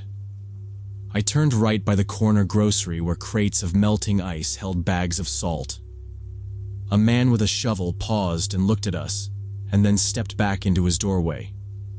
I aimed for the next light, hoping to hit a small group, but the sidewalk was empty. The snow made the city quieter than usual. I ran along a row of parked cars and tried to keep them between us, ducking around mirrors and bumpers. He cut wide to keep me in front of him. My apartment was around the next corner and up the block, but I did not want to lead him there. I veered one more street over to buy time and maybe find people. A bus shelter stood under a street lamp with a bench coated in frost. I slipped behind it and then back to the sidewalk, trying to slow him with the glass panels. He swung around them without touching, closing the gap like it was nothing. My lungs burned and sweat chilled my neck under the scarf. I could feel the distance shrinking with each step. He caught up with me and tackled me from behind, sending me sprawling onto the sidewalk. I remember hitting my head on the curb and everything going fuzzy. There was pain in my back and arms, and I could feel him pulling at my clothes. Later, the doctors told me he'd cut my jacket and shirt with a knife, but I don't remember seeing a weapon at the time. I must have lost consciousness, because the next thing I knew, I was in an ambulance. An elderly couple walking their dog had seen the attack and scared him off by yelling and running toward us. They called 911 and stayed with me until help arrived. The woman held my hand and kept telling me to breathe slow while the man kept the dog close and watched the street. I remember the dog's tags clinking together and the rubber smell of the oxygen mask. The paramedic asked my name and pressed a light in my eyes. My jacket was open and the lining was cut in 2 long slices from shoulder to hem. My shirt was slashed in the same lines and there were scrapes across my ribs where cold air hit skin. My head pounded where it met the curb and there was blood in my hair. The doors closed and the siren started, muffled inside the box. The woman's voice faded and the ceiling light slid by. At the hospital, they cut away the rest of the clothes and cleaned gravel out of my elbows and palms. They stitched a small cut in my scalp and wrapped my ribs. A police officer took a report at my bedside and asked for the route, the stop, the man's clothes, his height, if he said anything. He hadn't said a word to me the entire time. I told them the bus number and time, and pointed out the street corners on a map in the officer's notebook. They said they would pull camera footage from the bus and the intersections. I signed forms and gave my phone so they could copy the calls and texts around that hour. My neighbor came to pick me up because the nurses did not want me going home alone by a rideshare. We walked slowly out of the ER, past security and a floor cleaner pushing a machine that left wet tracks. Snow had slowed to a powder, and the plows had piled it along the curb in gray walls. The street where it happened still had a smear of disturbed snow near the gutter. The officer stopped there and bent to look for anything metal or sharp, but found nothing. Later, when they called me, they said the cameras were blurry and the route was too dark to get a plate or a face. The couple who helped me gave statements and described the same cap and coat I had. He had kept his head down and his collar up. They never caught him. I changed my commute, changed my hours, and changed my route to the clinic. I carried a small alarm and kept my keys threaded between my fingers when I walked. I took pictures of every street light that was out and sent them to the city. I checked over my shoulder at each corner and listened for boots on snow behind me. It was not dramatic. It was work, and I did it every day. Even now, I remember the sound of his steps more than his face. For months after that, I was terrified to take public transportation or even walk alone anywhere.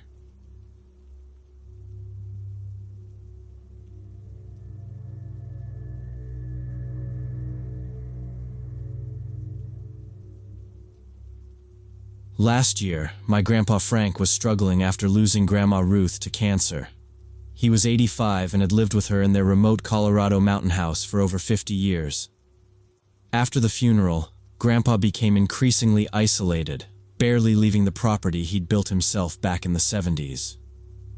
The house sat 3 hours from town on winding mountain roads, surrounded by thick forest with the nearest neighbors over a mile away. My family was worried about his mental state, so my mom asked if I could spend a few weeks with him. I agreed, knowing how close we'd always been, and understanding how difficult the loneliness must be for him. I remembered the house well. A brown A-frame with a metal roof and a porch that wrapped halfway around. A gravel drive that cracked under tires. A tilted tin mailbox with faded numbers. The shed smelled like oil and sawdust. When I was a kid, Grandpa sharpened tools and let me hold the flashlight. After Ruth died, he stopped coming down to town. He told everyone he was fine. He kept his answers short on the phone. He said he was eating and sleeping. My mom kept trying to visit, but the timing never worked. My uncle said the place felt too quiet when he dropped off propane. He just said the air felt wrong. I pushed my own visit back because of shifts and bills. When I finally took time off, I made a list. Groceries, a carbon monoxide detector, batteries for flashlights, screws for the porch rail. I planned to check the gas stove, clear the downspouts, and clean the chimney screen. Normal things. I thought work would help him. The drive started before sunrise. I filled up at the last station and grabbed coffee. Two-lane blacktop turned to narrow switchbacks with dented guardrails. The forest got thicker. Patches of old snow hid in the shade, although it was late spring. A wooden sign full of bullet holes showed the county line. Clouds sat low on the ridge and the air smelled like sap. My tires slid once on loose gravel before catching again near the curve. Hard. The sky felt close. The last miles were slow. The road turned to dirt and rock. Dust followed the car. I saw the ridge and then the roof peak. The flag on the porch was bleached pink. The chimney leaned more than I remembered. The front windows looked like dark sunglasses. I pulled up by the steps and killed the engine. The silence sat heavy. When I arrived after the long drive up the mountain roads, I was shocked by how much Grandpa had changed. He opened the door with the chain on and stared at me through the narrow gap. His hair was thin and his face was hollow. He slid the chain free with shaking fingers and pulled me inside fast, like he was worried about letting the outside in. He hugged me and then looked past my shoulder at the driveway. He asked if anyone followed me. He locked the door again. The usually independent and confident man had become nervous and paranoid, constantly checking locks and refusing to stay alone even during the day. He walked the house in slow loops. He pressed on the deadbolt and jiggled the knob. He set a wooden bar into the track of the sliding door. He checked the tiny latches on the kitchen windows and twisted them until the metal squealed. He kept the blinds down. He asked me to shut the curtains before noon. He moved his chair so it did not face the front windows. I brought in groceries from the car, and he would not let me go alone. He stood in the doorway like a lookout while I carried bags. He flinched at the sound of rocks under my boots. He told me to park closer to the steps next time. He wanted the shortest path inside. He lowered the TV volume to a whisper and turned it off each time a car sound drifted up the road. He paused and stared, waiting for it to fade. It felt like a patrol. I tried small talk about chores and the weather, but he stayed on the locks. He asked if the back door latch looked straight. He asked if I saw any footprints near the shed. He asked if I noticed broken twigs by the fence line. He showed me a stick he had wedged in the track of the mudroom window. He said it made the window impossible to slide from outside. He checked it twice, pressing on the glass with his palm. When it was time for bed, he begged me to stay in his room because he was afraid to be by himself. This was completely unlike the fearless man I'd known my whole life. He used to sleep with windows open to hear owls and wind. Now he wanted them closed and locked. He asked me to push the dresser partway in front of the door. I rolled out a sleeping bag on the floor beside his bed. He kept the lamp on. He whispered, "You awake?" Every few minutes. I said yes. The clock moved slow.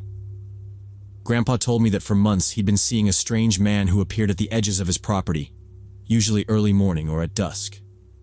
He spoke plain, like he was reading notes. The first time, by the aspens near the back fence, a still shape between white trunks. The second, by the old burn pile, where the ground was black and the grass stayed thin. The third, near the dry creek bed where rocks clack softly under boots. Each time, the man stood and watched the house. Dark jacket. Cap pulled low. The man never came close but was clearly watching the house, hiding behind trees and then disappearing when spotted. Grandpa also claimed he'd seen footprints in the snow around the house and had once caught someone peering through the kitchen window. I assumed he was hallucinating from grief and isolation, but I was willing to stay as long as needed to help him feel better. For 2 weeks, I kept him company, sleeping in a chair by his bed. He was a deep sleeper normally, so I didn't think he'd notice if I stepped out for a few minutes. Around midnight one night, I decided to go to the kitchen to make tea. I moved slow and quiet, set the kettle, and watched the steam rise. I told myself I would be back in 2 minutes. I had my phone and the flashlight on the counter. The night felt steady. Then I heard a hard bang from the back of the house, like a bat hitting a wall, and my grandfather screamed my name. The mug rattled on the counter. I grabbed the flashlight and ran. My sock slid on the wood and I hit the door frame with my shoulder. He shouted my name again, higher than usual. He was upright in bed, gripping the headboard, staring at the window across from him. The window was gone.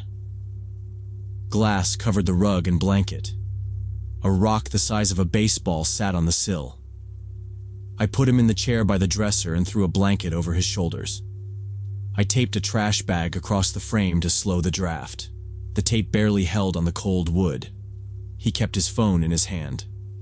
"I'm going to check," I said. He nodded once. Outside, the cold bit.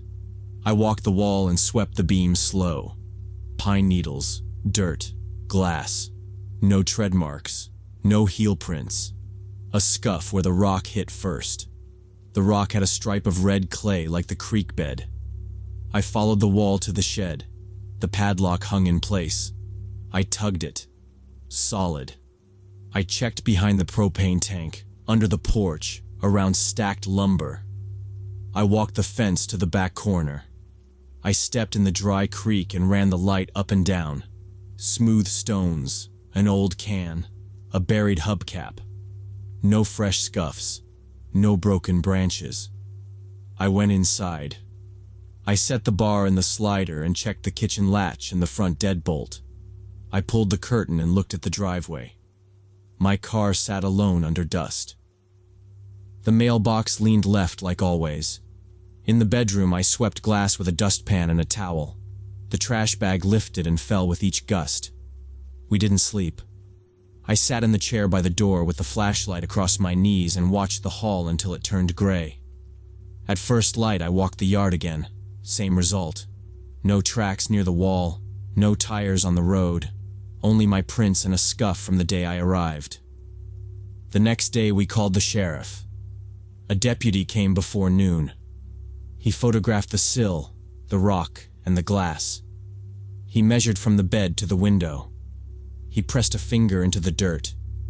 Too dry for prints. He pointed out a gap in the trees where an ATV could roll in with the engine off. He asked if Grandpa had trouble with anyone. We had none. He asked about cash in the house. Only a little. He said there had been more vandalism that spring, mostly older homes far from neighbors. He said it was likely teenagers from town using forest trails.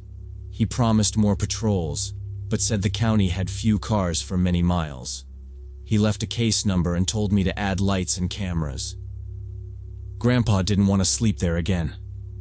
We packed his things over 2 days.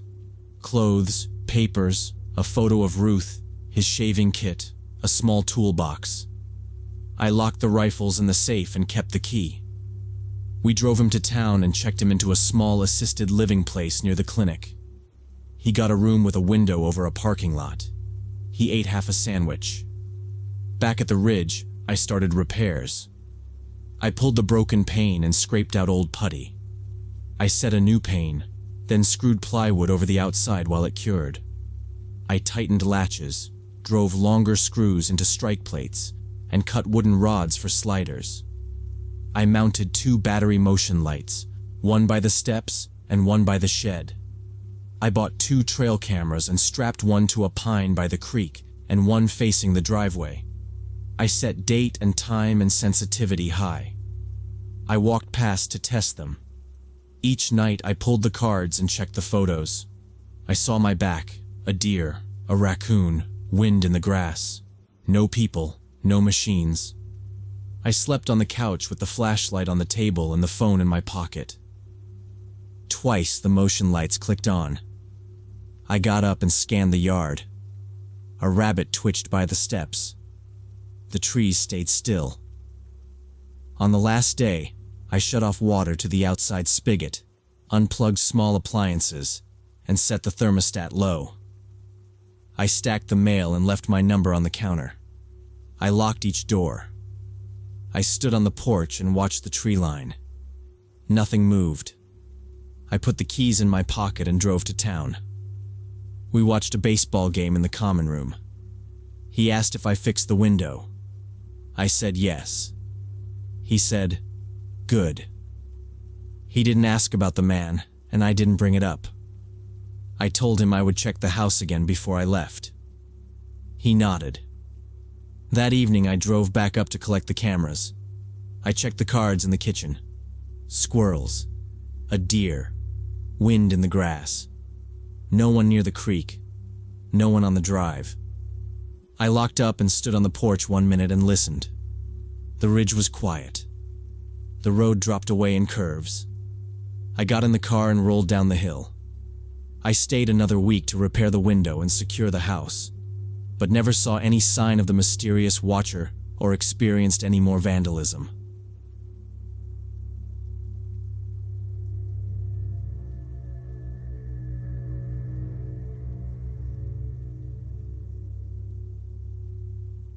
When I was 19 and in my second year of college, I went to this end-of-semester party at my friend Derek's apartment. I'd only been legal to drink for about a month, so I was still pretty inexperienced with alcohol. By around 2 a.m. I was way too drunk to walk home, especially since I lived about 3 miles off campus. I called for a taxi using one of those ride apps, and it showed up after maybe 20 minutes. The driver was this middle-aged Asian guy with thick glasses, seemed pretty normal. Derek lived on the 3rd floor of a small brick building. Outside, the air was cold and wet. I watched the little car icon circle the block twice on my screen and waited by the curb, holding a parking sign to steady myself. He pulled up in a dark sedan with a plastic tag on the mirror. The back seat had rubber mats and a faint fruit smell. There was a crushed water bottle in the door pocket. He rolled down the passenger window and said my first name. I said yes. I got in, buckled up, and read my address off the app. He nodded, tapped his phone to start the trip, and eased out of the lot. The radio was low, talk voices under static. His phone with navigation sat on the console. My app showed 15 to 20 minutes.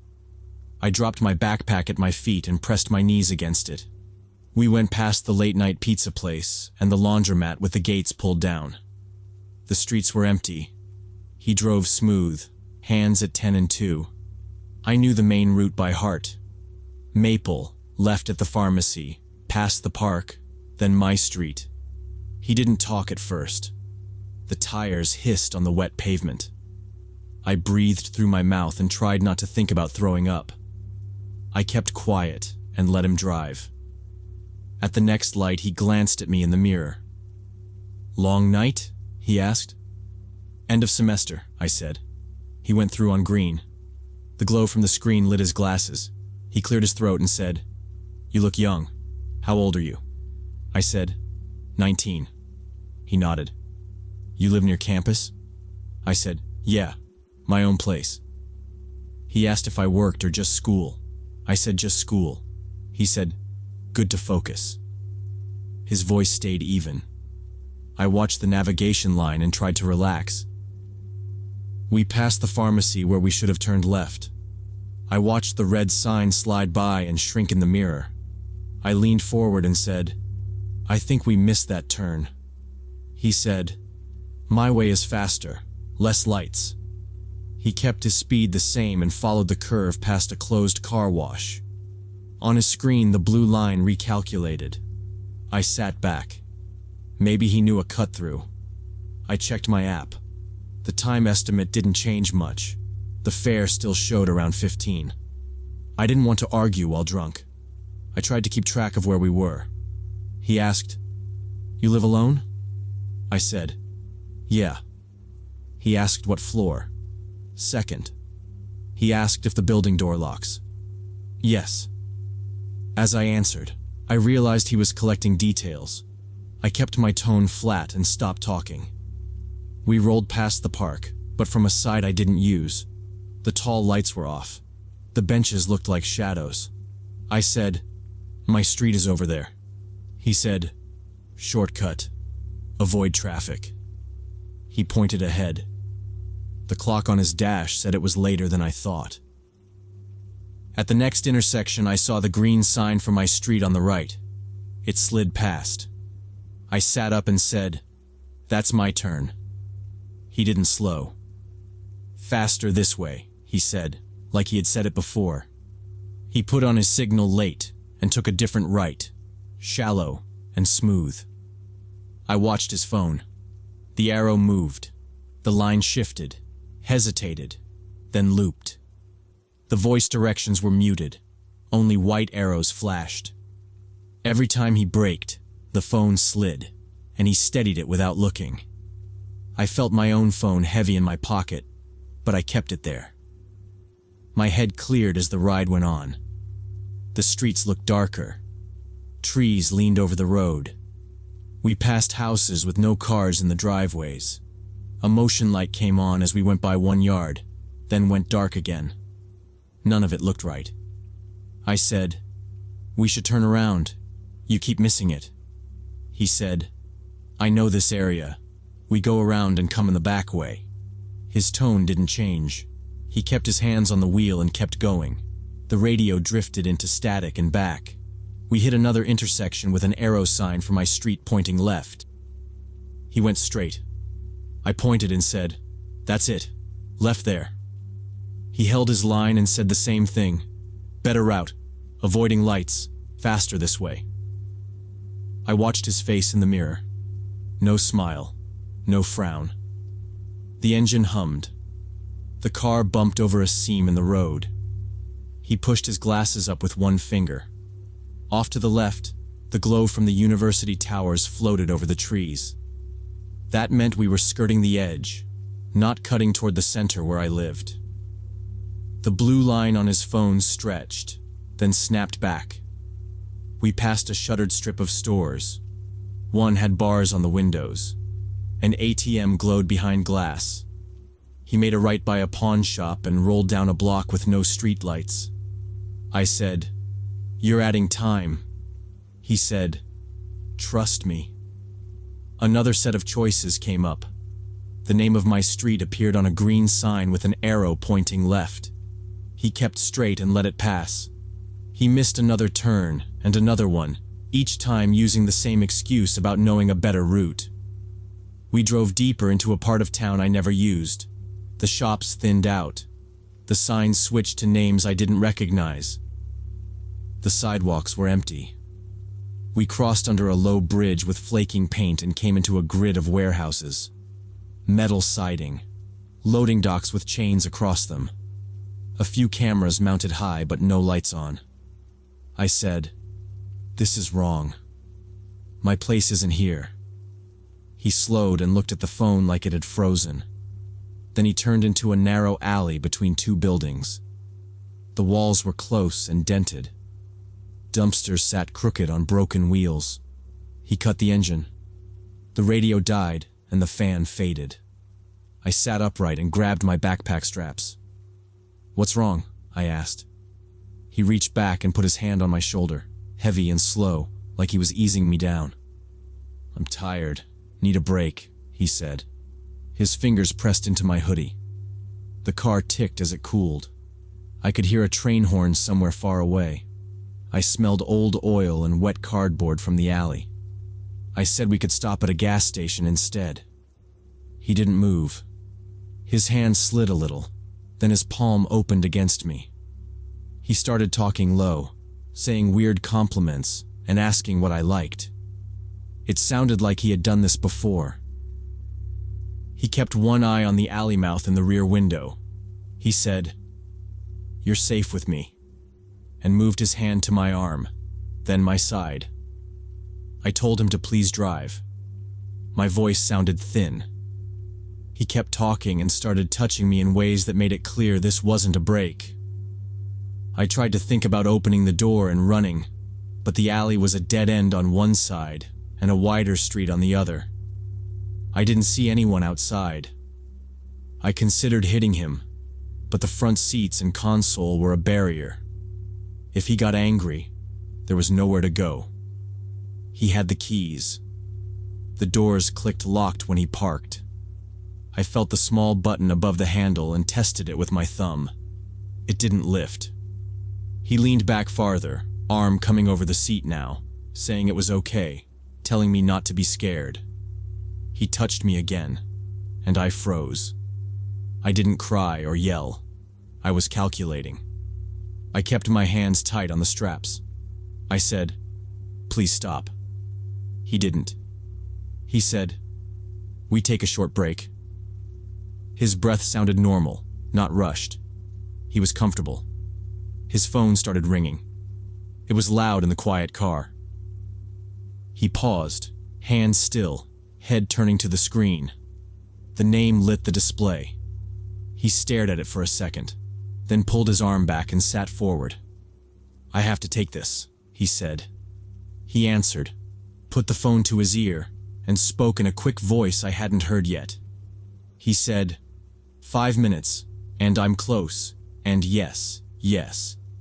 He kept his eyes on the windshield while he talked. I fixed my hoodie and adjusted my backpack without making a big deal out of it. I took slow breaths. My mouth felt dry. He hung up and looked at me in the mirror. His tone shifted back to calm. "We continue another time," he said, like it was scheduled. I nodded once, slow. I said, "Okay," flat and empty. I made my face still. No challenge, no panic.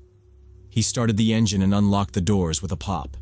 He reversed out of the alley, turned, and drove like he had all night, steady speed, hands in the same position. We didn't talk. He followed the main road back toward the campus lights. We cut past the park and the pharmacy. He took the correct lefts without me asking. He pulled up in front of my building and stopped at the curb. The front lobby light glowed through the glass door. I unbuckled, opened the door, and got out fast without slamming it. He didn't say anything else. I closed it gently, stepped back, and watched his taillights go down the street until they turned and disappeared. I went inside, climbed the stairs, and locked my apartment door. I stood there with my backpack still on and listened to the quiet. I washed my hands, brushed my teeth, and sat on my bed. I didn't sleep much. In the morning, my head hurt, but not as bad as I expected. I made coffee and held the cup under my nose until the steam cleared my eyes. I picked up my phone and opened the app, then put it down and closed it. I found the taxi company number online and called the main line. A woman answered and asked how she could help. I said I wanted to report a driver. I gave his description, the car color, the plastic tag on the mirror, the thick glasses. I said he behaved inappropriately. She asked for my name. I said I wanted to stay anonymous. She said she would pass it on to a supervisor. I didn't give times or the alley location. I didn't say the worst parts. I hung up. I didn't know if it would go anywhere. I felt stupid for not getting the plate number. I checked my app for the receipt. It showed the fare and the car model, but not the full driver info because the trip never ended in the app. The status sat in a weird state, like it was still active. I closed it and uninstalled it. For weeks after, I replayed the route in my head. The wrong turns, the excuses, the flat tone when he said faster way. I mapped the warehouses on my walk home from class one day.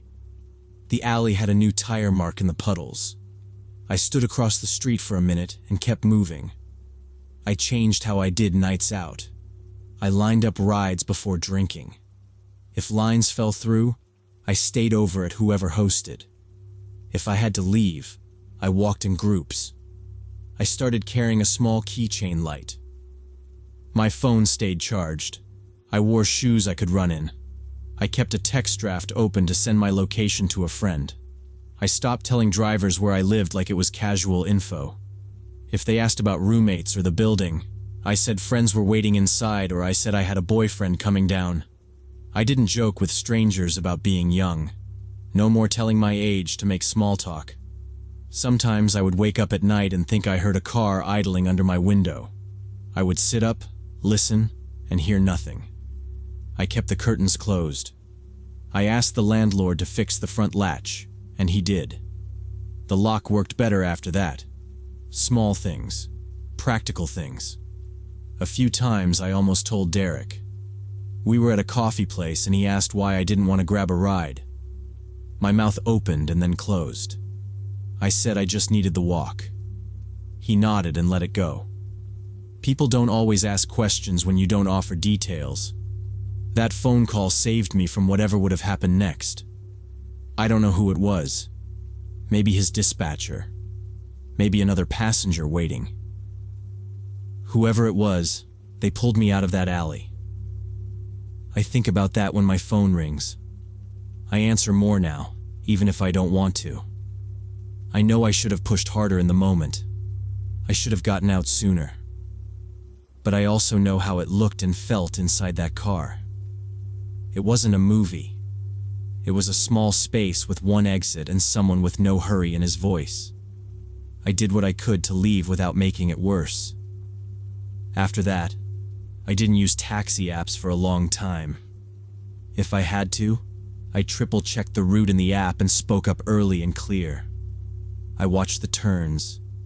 I learned the names of the streets around my place. I paid attention to signs and landmarks. That night taught me how fast normal can turn. It was just a party, then a ride, then a wrong turn, then an alley. Simple steps, clear details. I look for them now and act sooner. I don't hand strangers facts they don't need. It changed how I move through the world.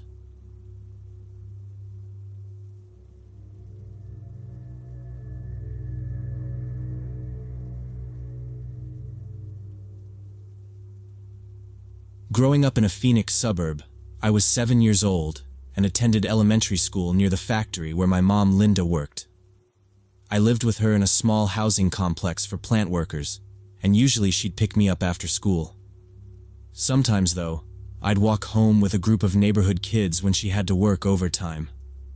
The route took us through an industrial area with several vacant lots and abandoned warehouses.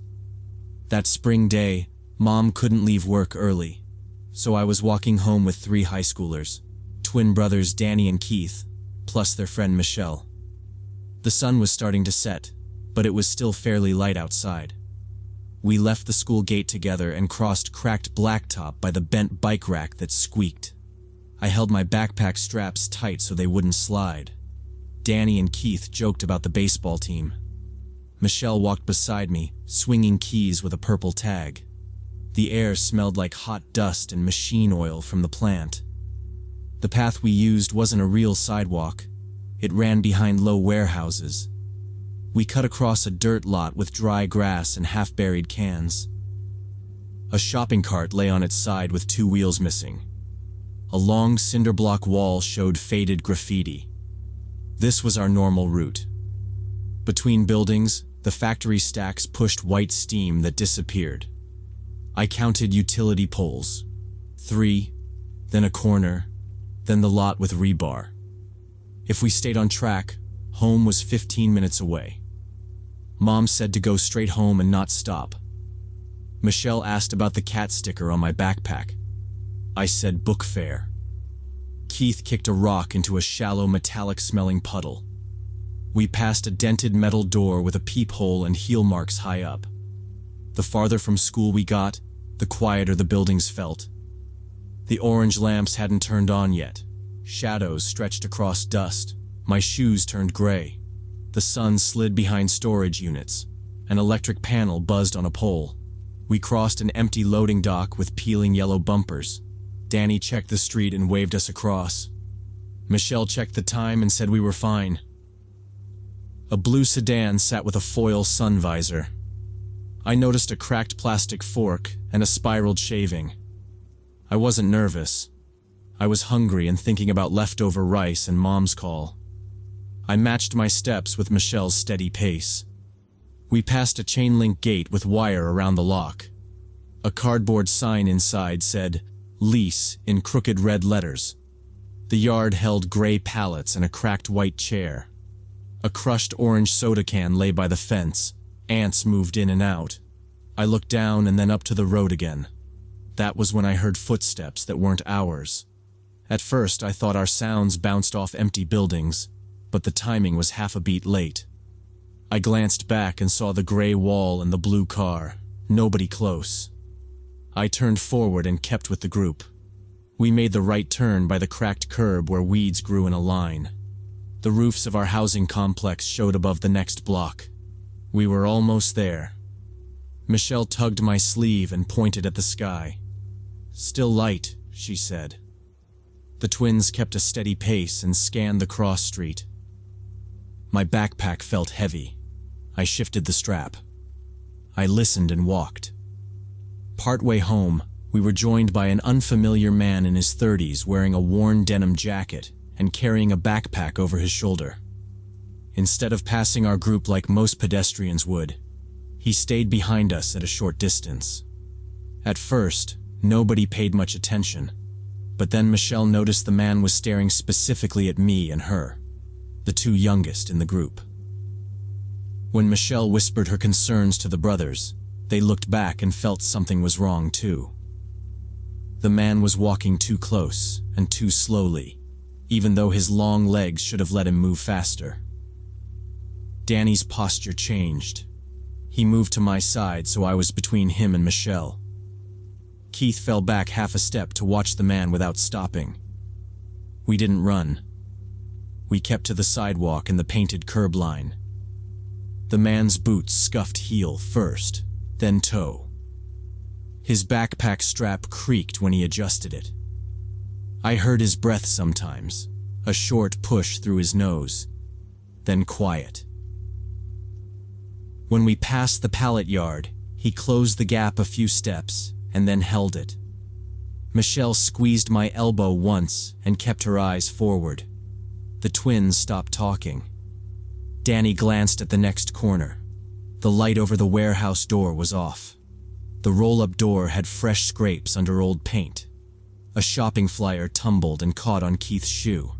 He shook it off and looked back.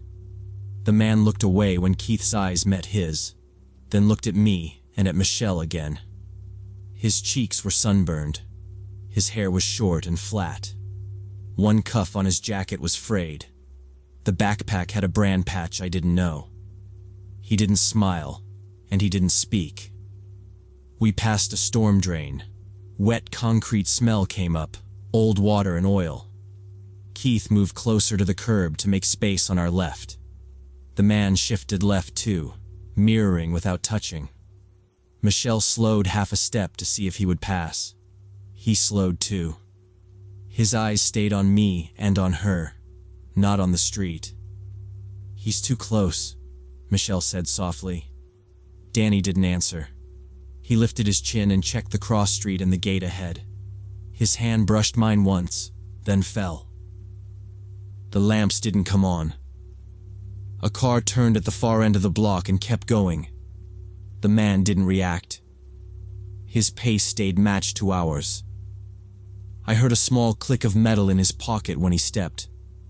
We reached the corner where a white line was half worn off the asphalt. Danny stepped closer until his arm touched mine. Keith took the outside. Michelle tightened her grip on her keys so metal points stuck between her fingers. No one raised a voice. We moved together like a single piece, heads down, quick feet. The man adjusted his backpack and cleared his throat. Boots scuffed.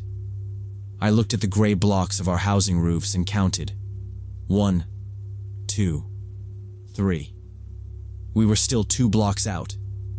Behind me, the steps stayed right there, too close. Michelle leaned near my ear and said, "Stay next to me." I nodded once and kept walking. Heat pressed off the pavement and made my calves sticky. The wind pushed grit across the curb and into our shoes. The man's jaw worked like he was chewing nothing. He walked with his chin tucked, eyes tilted up at us. His denim looked stiff with dust along the seams. Michelle shifted the keys so one long one pointed out. Keith's shoulders squared, like he wanted to look taller. We angled slightly right to avoid a cracked section of walk. I could hear my breath in my ears, quick and small. The man's shadow stretched over our heels as the light thinned. We didn't break stride. Danny took my hand and suggested we pick up the pace. We turned onto the narrow path between two warehouses we used almost every day. The ground there was packed dirt with bottle caps pressed into it. A row of busted windows faced us, dark like missing teeth. The air felt cooler in the shade. Our steps sounded different there, hollow and close. I hoped the man would break off at the corner and go the other way. He didn't. He came after us into the alley and kept the same slow pace, still close. I could hear the zipper pull on his backpack tapping plastic. I stared at a strip of caution tape stuck to a post and tried to keep my feet moving straight. Then his steps changed. He pushed faster. The gap closed in 3 long strides, and the breath from him sounded wet and hard. Keith spun, eyes wide, and his voice cracked. "Run!" he shouted. I saw a quick bright line in the man's hand. It looked like metal. He lifted it waist high. We all moved at once. Keith grabbed Danny's sleeve, then let go. The twins cut to the right, hard, aiming for the main road where there was traffic and light. Michelle veered left toward the rows of small houses, keys in her fist. Danny pulled my shoulder and we angled straight for the factory gate. We knew there was a guard there and cameras. Gravel slid under my shoes. I almost fell but kept going. The man didn't charge after any of us right away. He stopped like he had to pick. He turned his head from the twins to me to Michelle, then looked at the broken door of the abandoned warehouse. He stepped to it, slipped through a gap in the plywood, and vanished inside. We ran until the path ended at the street and then cut toward the plant. My lungs burned and my backpack thumped. I didn't look back because Danny told me not to. At the corner, a semi rumbled by, shaking the air. We waited for it to pass and then sprinted across. My shoelace slapped my ankle and then came loose. I didn't stop.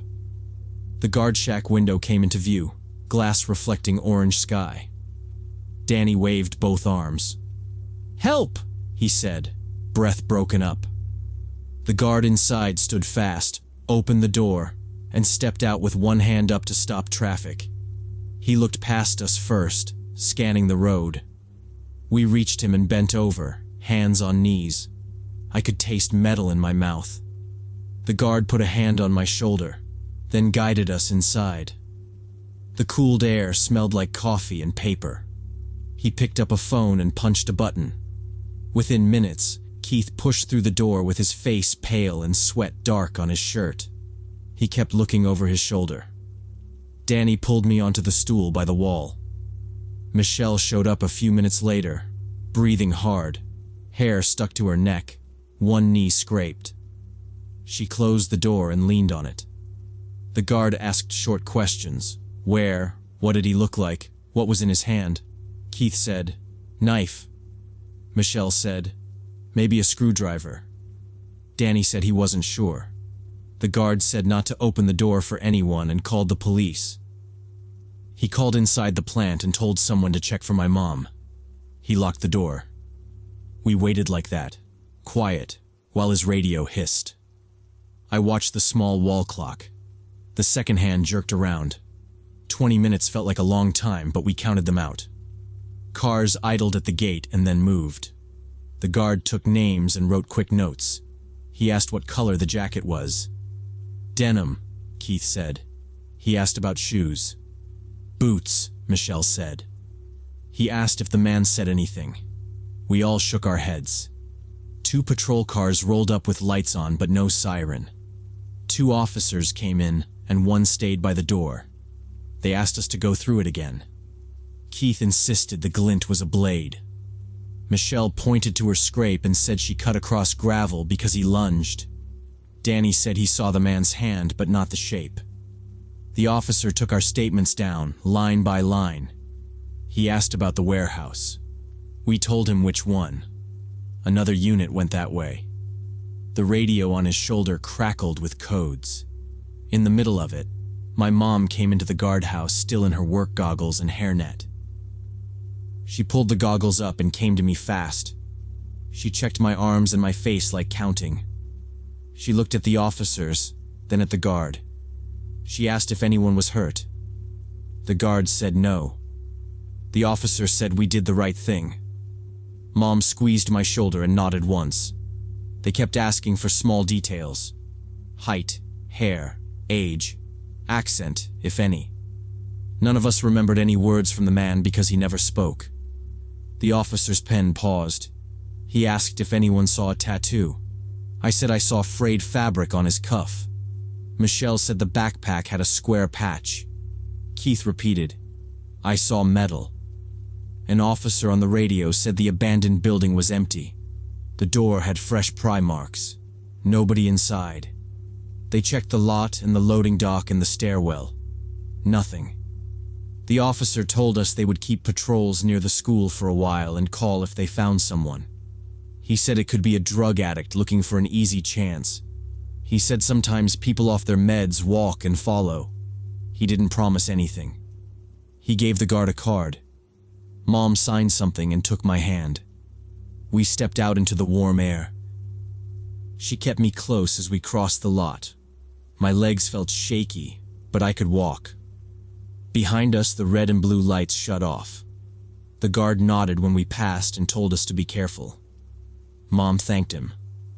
We drove home with the windows up. I watched the chain-link fence slide past and the gray blocks of the warehouses. Nothing moved near the boarded door. At the apartment, she locked both deadbolts and checked them again. She called a neighbor with kids and told her to spread the word. The phone rang for a while that night. I sat at the table and ate rice with a spoon while Mom stood with the phone to her ear. I heard the word police repeated, and knife, and warehouse. I went to bed early. Every sound in the complex sounded like steps. I stayed awake and watched the light under the door until it went out. The next morning, parents clustered at the school gate. Factory workers walked their kids in work boots and reflective vests. Moms took turns standing at the corner near the alley. Michelle's mom held a clipboard and wrote down groups and times. The twins' dad waited at his truck with the hood up, arms crossed, ready to drive and follow. The school talked to the city and sent a note home. The route by the warehouses was discouraged. The police car cruised by twice between bells. We didn't take the old path anymore. After that day, I never walked home, only with kids. There was always an adult or a car. It stayed that way through the rest of that school year. The man was not caught.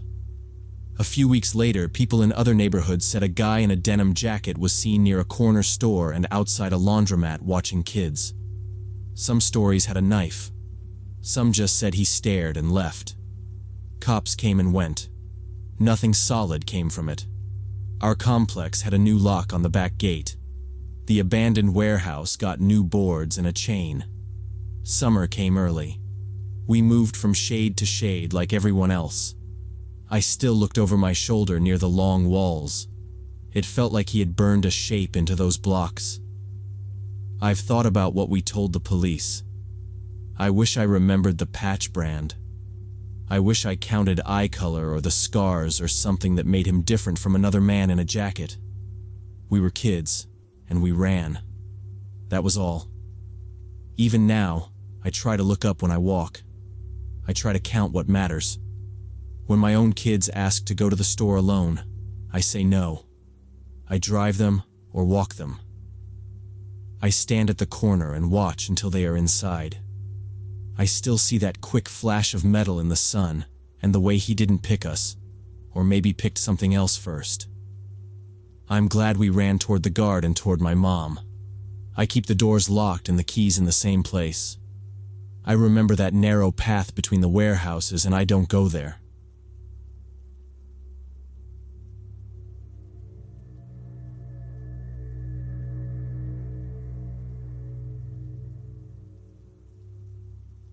About 6 months ago, me and my roommate Amanda were living in this apartment complex in Houston.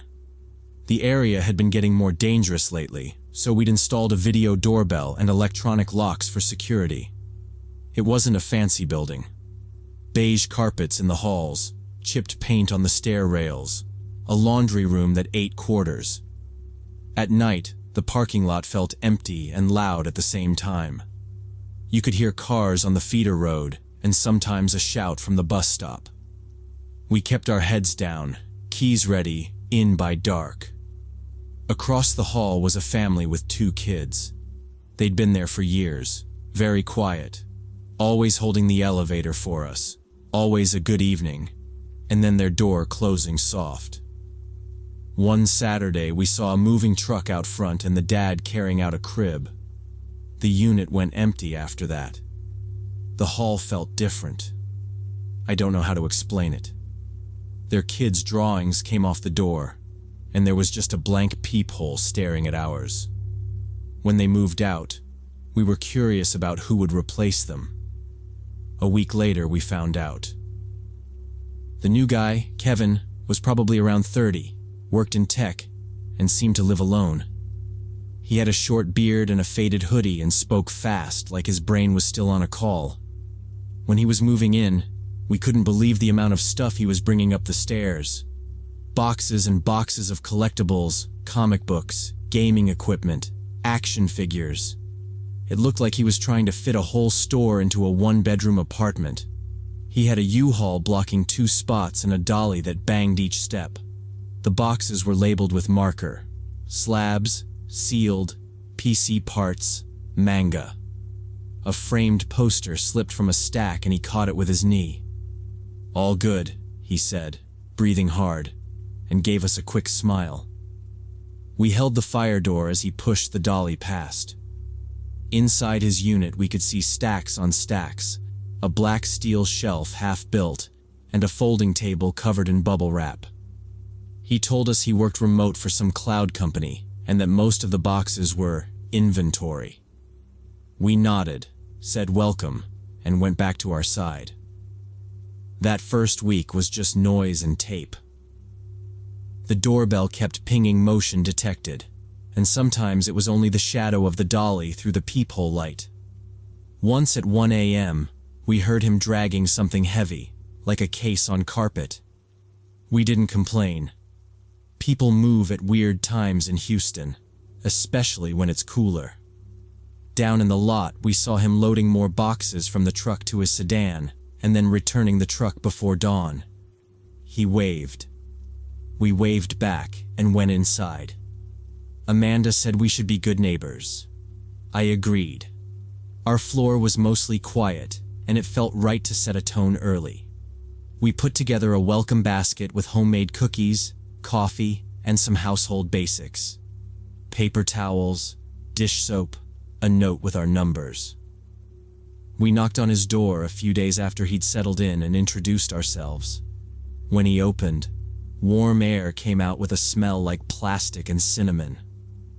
There were more boxes now, stacked to the ceiling in clean columns, a narrow path to the kitchen, a folding chair in the middle like a checkpoint. He looked surprised, and then really happy.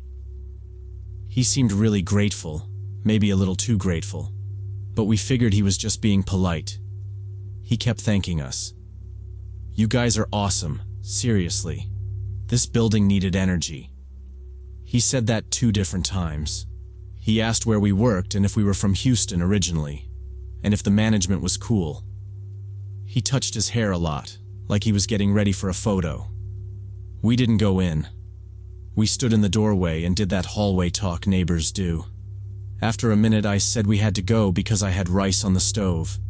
He laughed like that was the funniest thing he'd heard that day, and said he'd bring the basket back tomorrow. That's when his behavior started changing. At first, it was small things. He'd always seemed to be leaving his apartment right when we were coming or going, wanting to chat in the hallway. It started with timing that felt like coincidence. Monday morning, we stepped out with gym bags, and his latch clicked, and his door opened like he'd been standing there waiting. He asked about the gym nearby and how crowded it got before work. We kept the answers short, nodded, and took the stairs. 2 days later, it happened again. We came back with groceries, and the second we set bags down to unlock our door, Kevin's door opened. He leaned on the frame like he was stretching his back and told us about some new security update that made his phone unlock slower. He asked if our door lock ever lagged. I said not really. He laughed again, same big laugh, and pointed at our video doorbell and said, "Great hardware." Then he watched us go inside and only closed his own door after ours clicked shut. He started coming over every few days asking to borrow things. Detergent, AAA batteries, a screwdriver, a tape measure, glass cleaner. He'd smile and talk like it was a favor to him to return stuff fast. Sometimes it was the same day, sometimes a day later, wrapped in a paper towel with a sticky note that said, "Thanks." We kept a little bowl by the door so we didn't have to hunt. Sometimes he'd ask if we could watch his cat while he ran errands. He left the key under a dish and wrote feeding times. We peeked in, filled bowl, left. He thanked us. None of it seemed that weird at first. But over the past few weeks, things had gotten much more intense. We went out to some clubs downtown and came home around 4 a.m. to find Kevin sitting on the stairwell waiting for us. He was on the second step, elbows on his knees, hood up, a plastic grocery bag by his foot. He stood when he saw us and moved into the landing like he was a bouncer. He was upset, asking where we'd been and saying we should let him know if we're planning to stay out past midnight. His words came fast and clipped. He kept glancing at our door like it was his. I laughed because it sounded ridiculous at that hour. He stared at me like I had broken a rule. Then he called me a stupid blonde and demanded access to our security camera feed. He said it was for our own safety, that the building wasn't secure enough, that our doorbell angle missed the stairwell, that he could integrate our camera with his. Amanda said, "No." I said, "Good night." He stepped closer and said, "You're making this harder." We told him he was crazy and went into our apartment.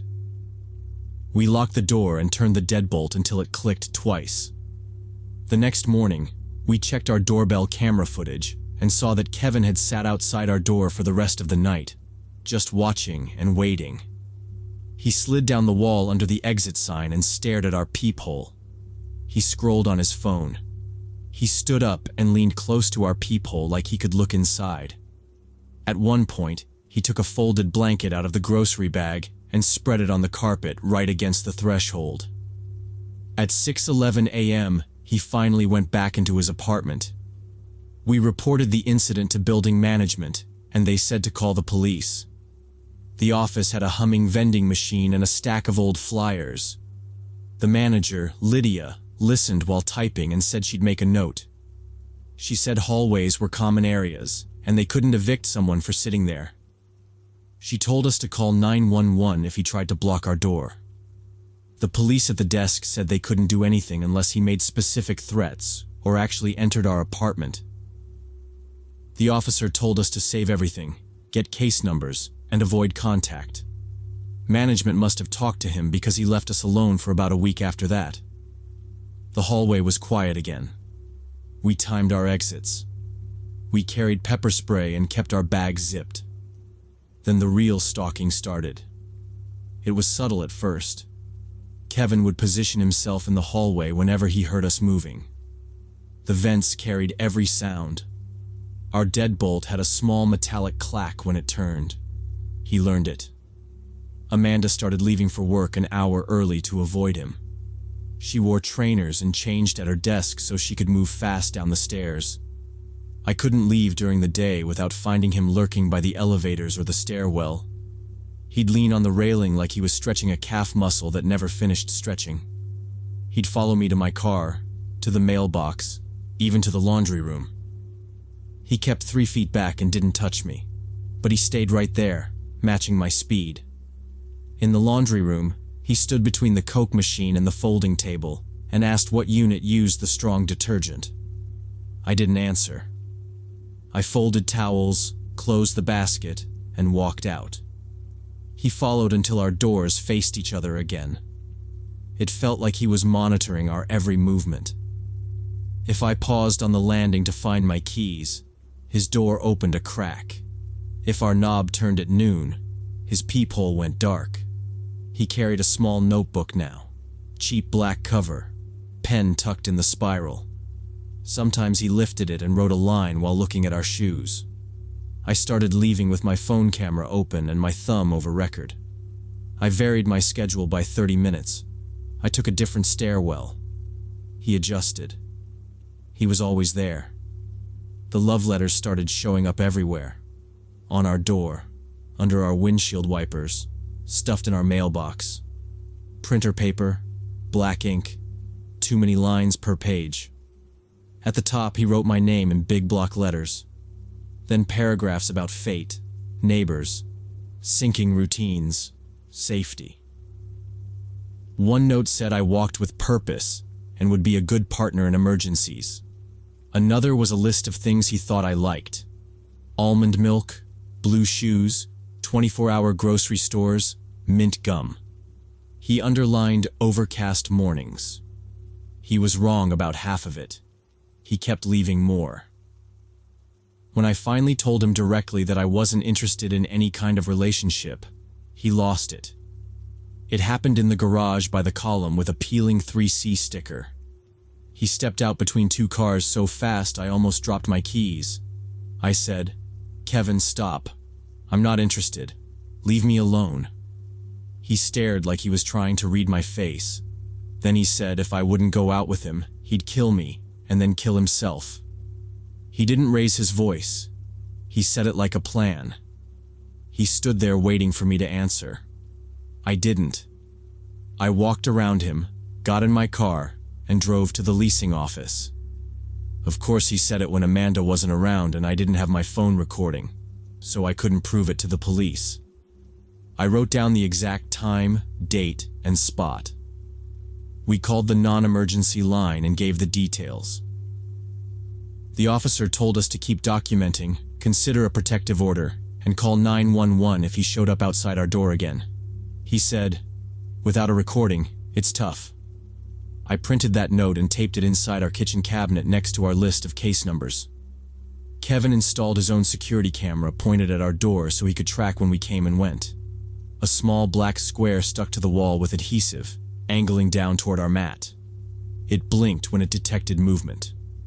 I filmed it, sent the clip to management, and got an auto reply. When we weren't home, he'd slip disturbing sexual notes under our door or leave them on our cars. One was folded into a heart and slid under the mat with our names written on each side. Another was under my wiper, soggy from morning dew. Ink bled into the paper like bruises. I started wearing a hoodie in the building and keeping my head down. In the hall, his door was always a little open, chains stretched tight. He watched the slice of floor between our units. He timed the elevator door. He learned the mail carrier's schedule. He began humming when we walked by, the same 3 notes over and over. He stood still whenever he heard Amanda, but he followed me. Small things went missing from the laundry room. 2 baskets, a bottle of bleach, and turned up neatly stacked beside his door like trophies. I took photos of everything. The building management said their hands were tied unless he actually broke into our apartment. Lydia repeated that line with the same calm face.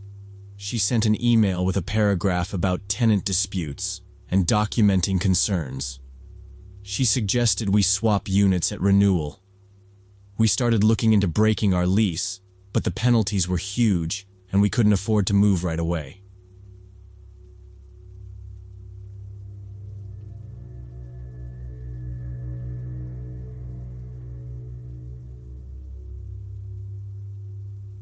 When I was 17, I went with my dad to our family cabin in the Vermont mountains during February to check on the property after heavy snowstorms.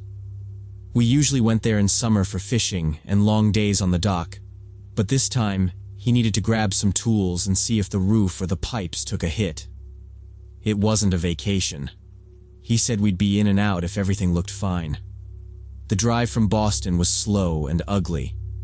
Normally it took 4 hours. That night it dragged to 7.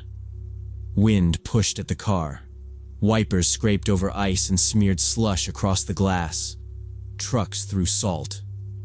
By the time we got off the interstate and onto the state roads, the snow finally stopped. It was after midnight. The sky looked washed out from porch lights on drifted snow. No other cars, no footprints on the sidewalks of the little villages we passed. We didn't stop. Our cabin sat on a narrow lake at the end of a dirt road.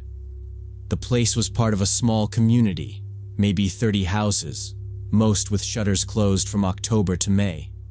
In winter, the area felt empty. The nearest year-round neighbor was a half-mile down. In February, you heard nothing. As we got closer, the road narrowed with banks higher than the hood. Branches bent under weight. Dad kept the heater low so the windshield wouldn't fog, and the vents gave off that dusty smell from not being used in months. We crossed the small bridge over the creek that fed the lake. The guardrail was half buried, only the top rail showing like a line through the snow. The mailbox clusters for the seasonal places were domes. There were no fresh plow cuts. Dad's hands were tight on the wheel. He didn't talk much.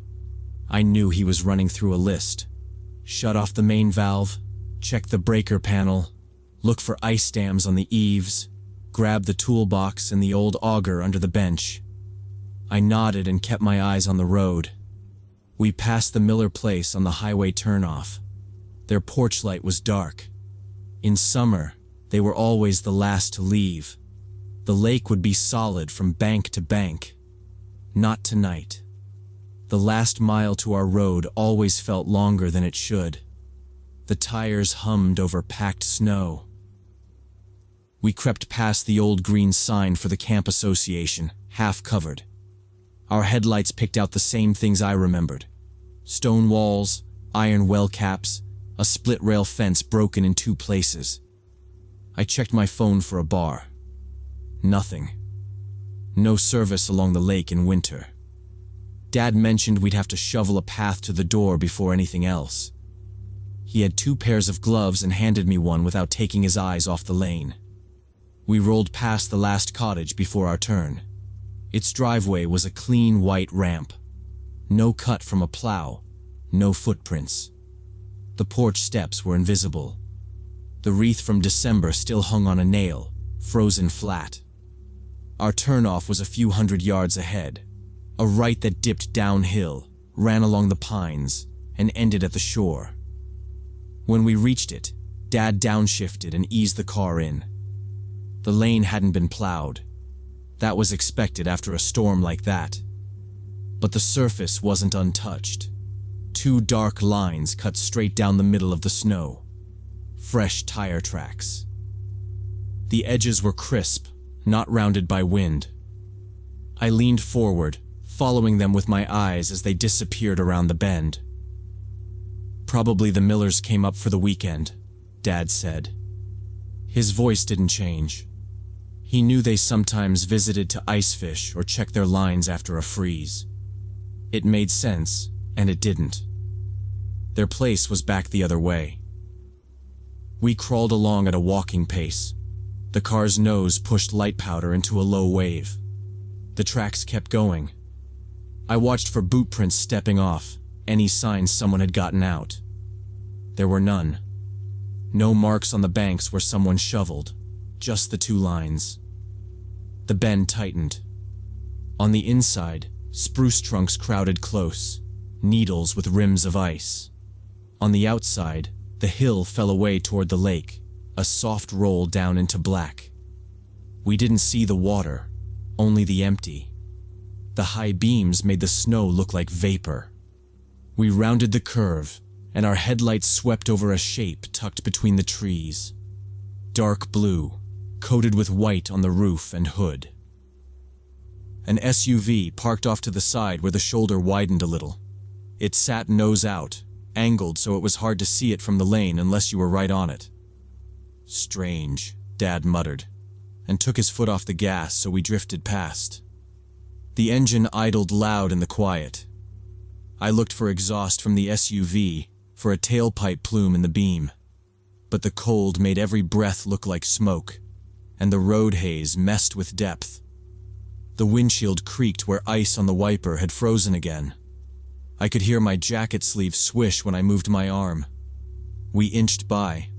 The tracks we'd been following lined up with the tires on the SUV, then continued on ahead toward the end of the lane.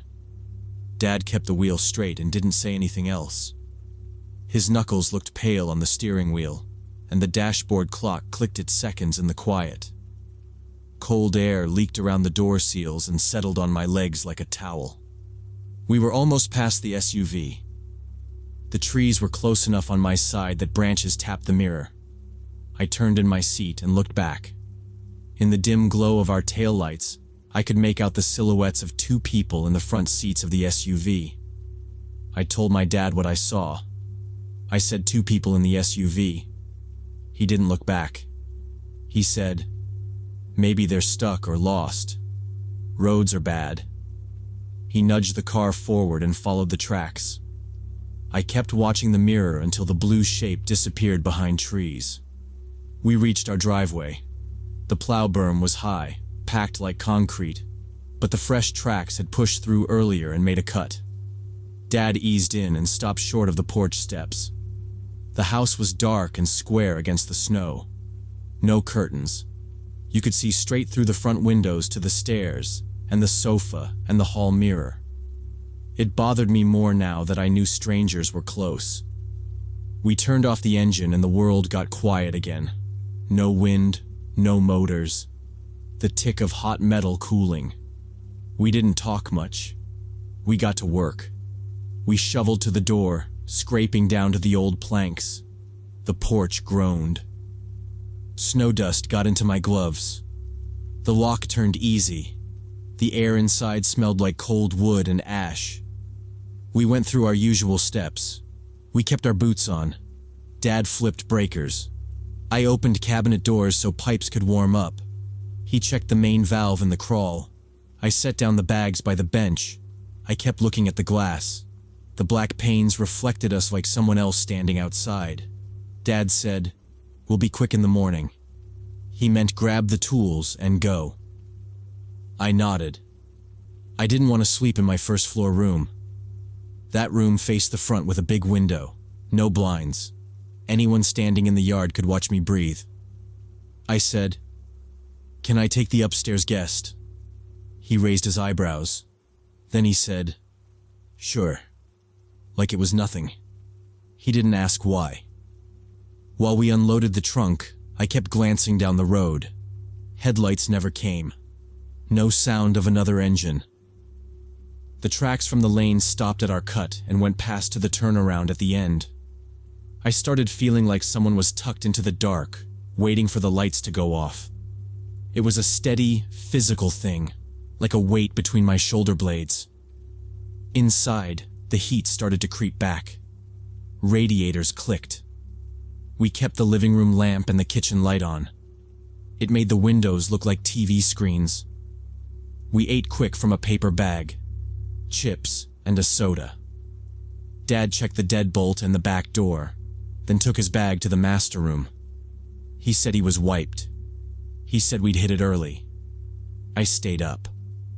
I told myself I'd read a bit and then go upstairs. I took a chair by the fireplace.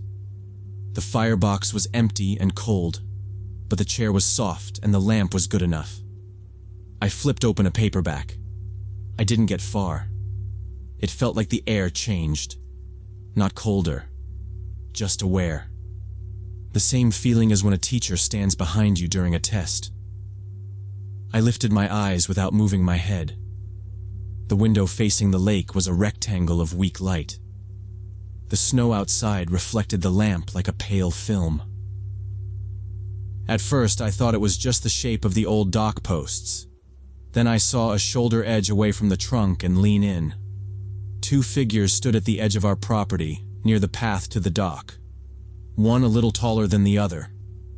They were trying to see inside. They stood behind trees and shifted to find a better angle.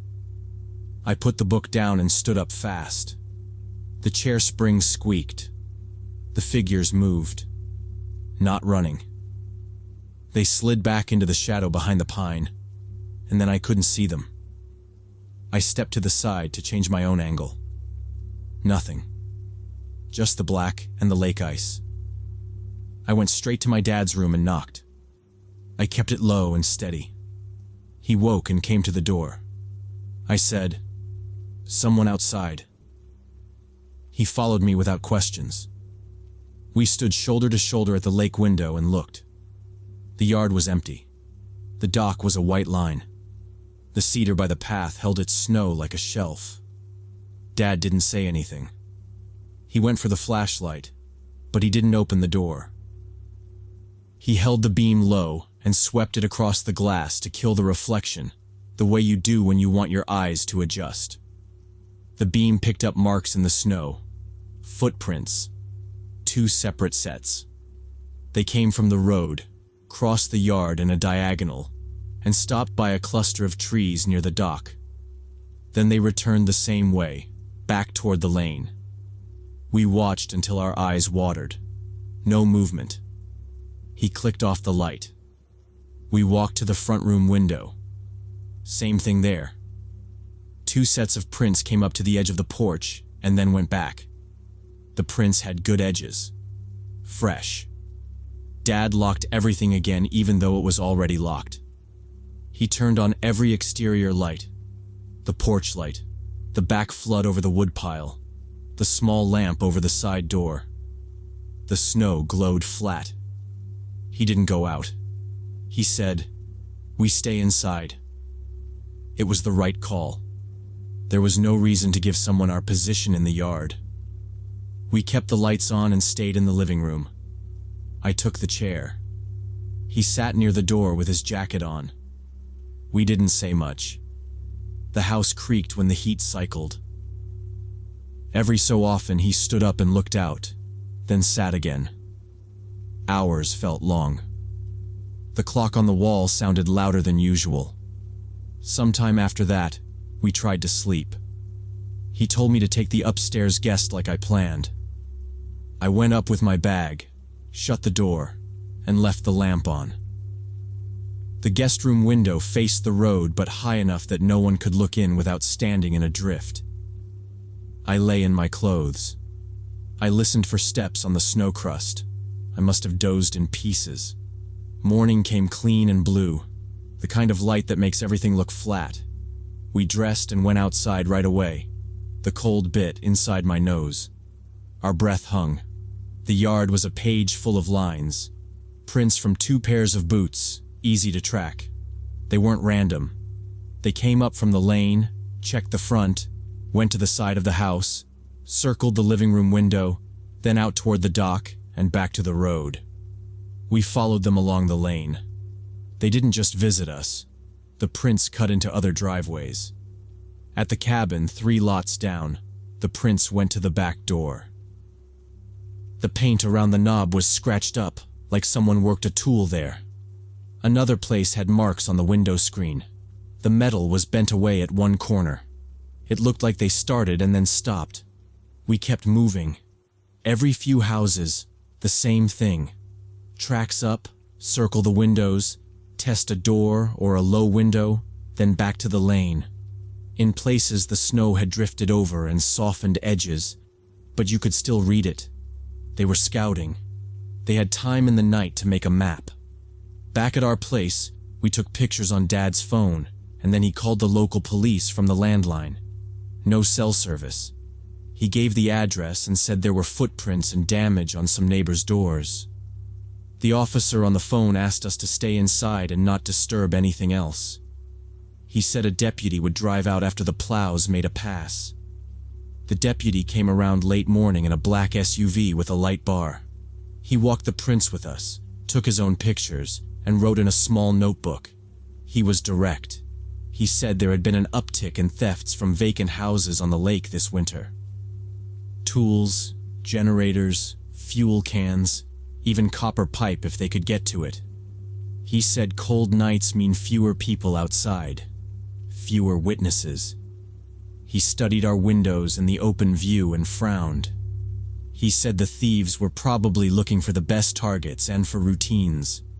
He said they might not have realized we were staying. I pointed to our car and the lights. He nodded. He agreed it should have told them to skip us. He said, "Sometimes they push it anyway. See who comes to the door." Dad asked about the dark blue SUV we saw on the bend. The deputy went that way and checked the turnouts. By then, the road had a new plow cut and fresh traffic. No vehicle. He said he would note it. He took our statement and told us to be careful, to keep lights on and doors locked. We packed our tools fast after that. Dad said we would head back to Boston after lunch. We did a last walk around the house. He shut off the main again. I hauled the bags to the car. We both took one more look at the tree line and the lane. Police never found the owners of the blue SUV, and I still wonder about the true intentions of those nighttime visitors.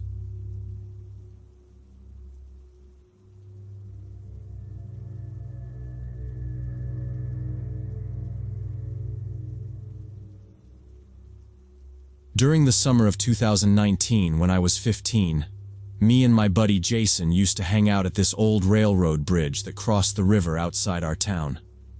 Trains hadn't used those tracks in probably 10 years, but the bridge was still solid, and it was a popular spot for teenagers to go tag graffiti or just chill.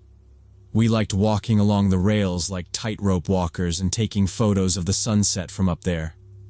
The river below wasn't too deep, but it moved fast, and you could see rocks and trees sticking up through the water.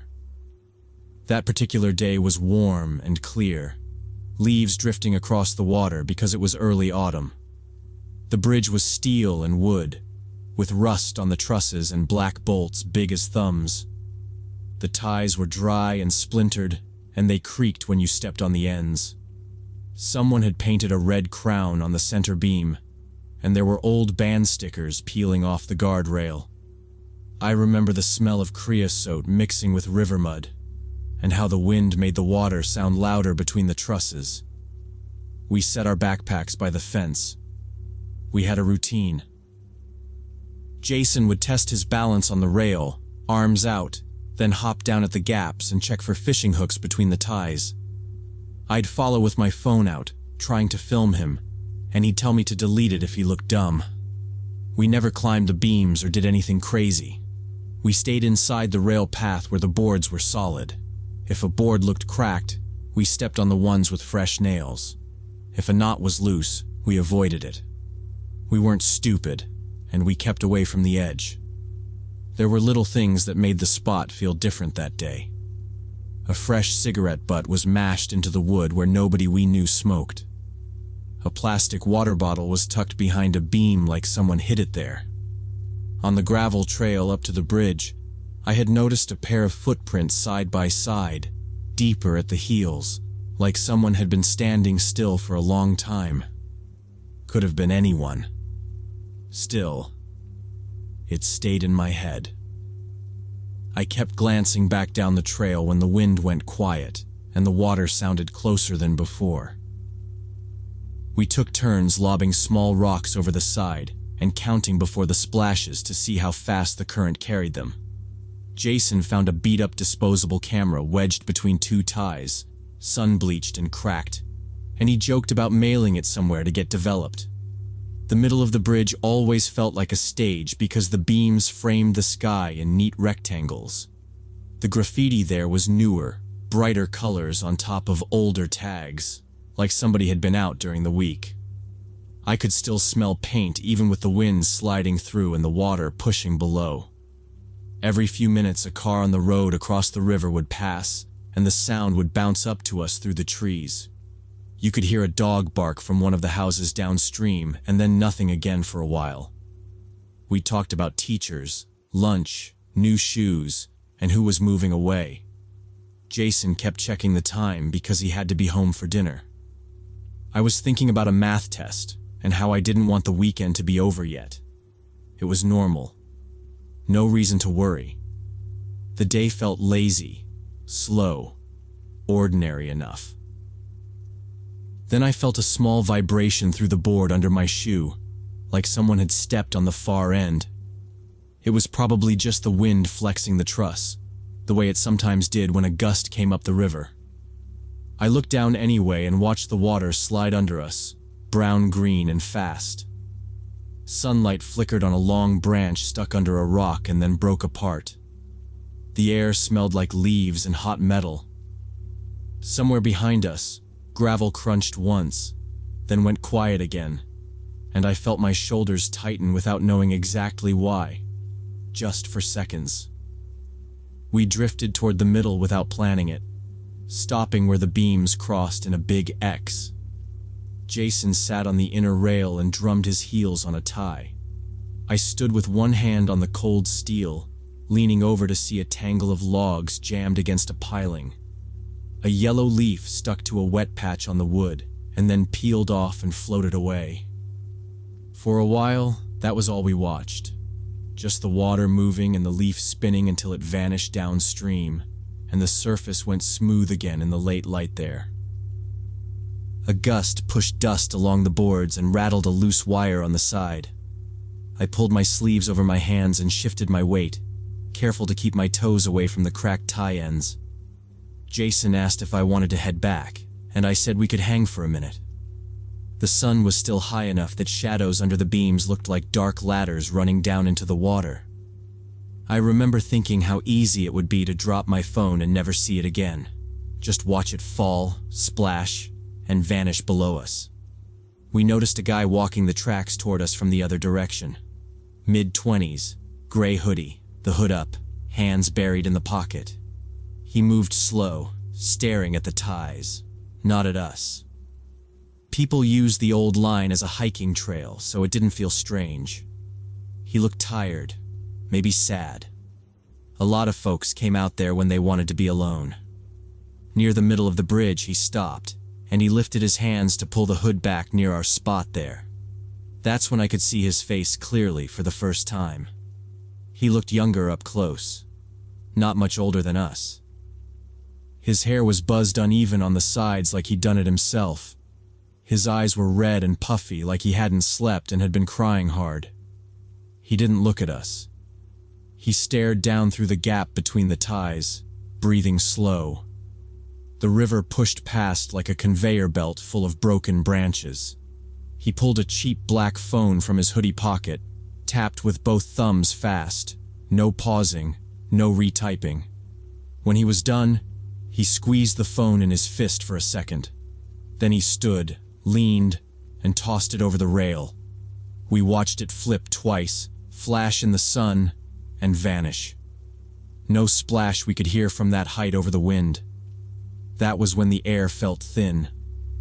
He put one hand on the guardrail and hauled himself up like he'd done it 100 times. He swung one leg, then the other, and sat facing the water. His shoes were dirty canvas, soles peeling off at the heels. His shoulders dropped when he settled. We understood, both at once. Jason said, "Hey, hey man," and I shouted, "Don't do that. Get down." My voice sounded small on the steel. He didn't look back. He stared down, hands on the rail beside his hips, fingers white from pressure. I took a step, then another, testing each tie. "Dude, please," Jason yelled. "We can talk. It's not worth it." The guy took a breath and let it out slow. He shifted, just a little. The wind paused and I could hear water scraping around the rocks, and the low rattle of the loose wire on the side. He scratched at his wrist, then wiped his face with the back of his hand, leaving a line of wet on his cheek. I kept moving. My shoes slipped on grit, and I had to put a hand on the beam to steady myself. The metal was warm from the sun. "I'm coming over, okay?" I said. No answer. Just wait." I got close enough to see a scar under his eye and a cut on his knuckles. He turned his head and finally looked directly at me. I stopped because of that look. His expression wasn't angry or scared. It looked empty, like he had already left. I lunged the last 3 ties. He saw me move. His chin lifted a little, like a nod, but not really. He pushed off the rail with both hands. It wasn't dramatic. It was like stepping off a curb. He dropped straight, feet pointed down, arms tight to his sides. The space he left on the rail felt wrong, like something should still be there. The sound of him hitting the rocks wasn't a splash. It was a flat, heavy crack that echoed under the bridge and rolled up the valley. It bounced off the trusses and came back. My stomach turned inside out, and I hit my knees hard on the wood. I crawled to the inner rail and then backed away again. I threw up between the ties. Jason gagged and then threw up too, one hand on the beam, one hand on his chest. We both breathed loud, trying not to look down, but still looking. I pulled out my phone and my hands were slick. I wiped them on my shirt and dialed 911. I had to say the location twice. Old rail bridge off County Road 11, I said. No, the one by the water plant. No trains. Yes, on the bridge. He jumped. The dispatcher asked for my name, my age, if the person was moving. I said I couldn't tell. She told us to stay where we were and not climb down. She kept me on the line while we waited. Waiting made it feel worse. The wind picked up and dropped again and the loose wire kept rattling. Jason sat with his back against the beam and stared at his shoes. I kept seeing the phone flip in the air, then his shoes, then that look. We didn't talk. Every minute I told the dispatcher I could still see the water moving around the rocks. I didn't look at the rocks for long. I stared at the bolts in the beam and counted them, then lost count. After a while, we heard sirens, but they were far. They came and went with the hills, and then got closer. I stood at the end of the bridge and waved. 2 county trucks and an ambulance pulled up on the gravel and stopped crooked. It had been 40 minutes since the call. A deputy came up the trail at a run, then slowed when he saw our faces. "You boys stay right there," he said. "Point to where?" I pointed to the middle span and then away, because I didn't want to lean out again. Firefighters brought ropes and a basket. A paramedic asked, "Any chance he's alive?" I said, "I don't think so." They didn't make us watch. They told us to step off the planks and wait by the fence. A second deputy stood with us while they went down the bank. He gave us water and told us to breathe. I heard someone below say, "We've got him." And then quiet voices I couldn't make out. We stayed until the sun slid behind the trees and the trusses turned black against the sky. The deputy asked us to go over it step by step. We told him about the walk, the hoodie, the phone, the railing. He wrote everything down. He asked, "Did he say anything at all?" We both said no. "Did you recognize him?" "No." He took our parents' numbers and called them. Jason didn't look at me while he talked to his dad. They led us to the trailhead and sat us on the bumper of a truck. A paramedic checked our pulses and shined a light in our eyes. He handed us a pack of tissues in a plastic bag. I used both. Another officer came up with a clipboard. "You'll probably have some questions later," he said, handing me a card with a name and a number. "Call if you remember anything else." For a couple days, the bridge was taped off. The story went fast around town. People said a body was pulled from the rocks and that it was someone from the university. A week later, Jason's cousin who worked part-time at the campus rec center told him the name. A detective called my mom and confirmed it. The guy was a junior. He'd been missing a day. He was behind on tuition and rent, and he'd stopped going to class. His last text was an apology to his parents. They found the message on the account after they recovered the line. The phone never turned up. I slept badly for months. When I did sleep, the moment he looked at me came back first. Not the jump. The look just before. No sound. Just the river under the ties and his eyes red and tired. At school, I couldn't step on the edge of the bleachers without feeling the air drop away. I kept my head down on stairs. It faded with time, but it didn't leave. Sometimes I replay what I could have said in those seconds. Different words, a slower approach, a faster one. All the versions end the same. I know we did what we could. We called. We stayed. We told the truth. Still, I go back to it when the wind dies and the house is quiet and it's late. 4 years passed. I got older. I still think about that afternoon when I cross the river or see a gray hoodie or hear a rope rattle on a fence. When a friend goes quiet, I ask once and then again. I learn to take it serious and to check in when someone seems off. Doesn't feel like advice. It feels like what you do. I still see the bridge sometimes from the road. The red crown is faded now. The boards have more gaps. People still go out there to sit in the sun and look at the water. I avoid the middle span. I didn't go back up for a long time. When I finally did, I stood by the fence and kept my hands on the steel until the shaking stopped. Then I left.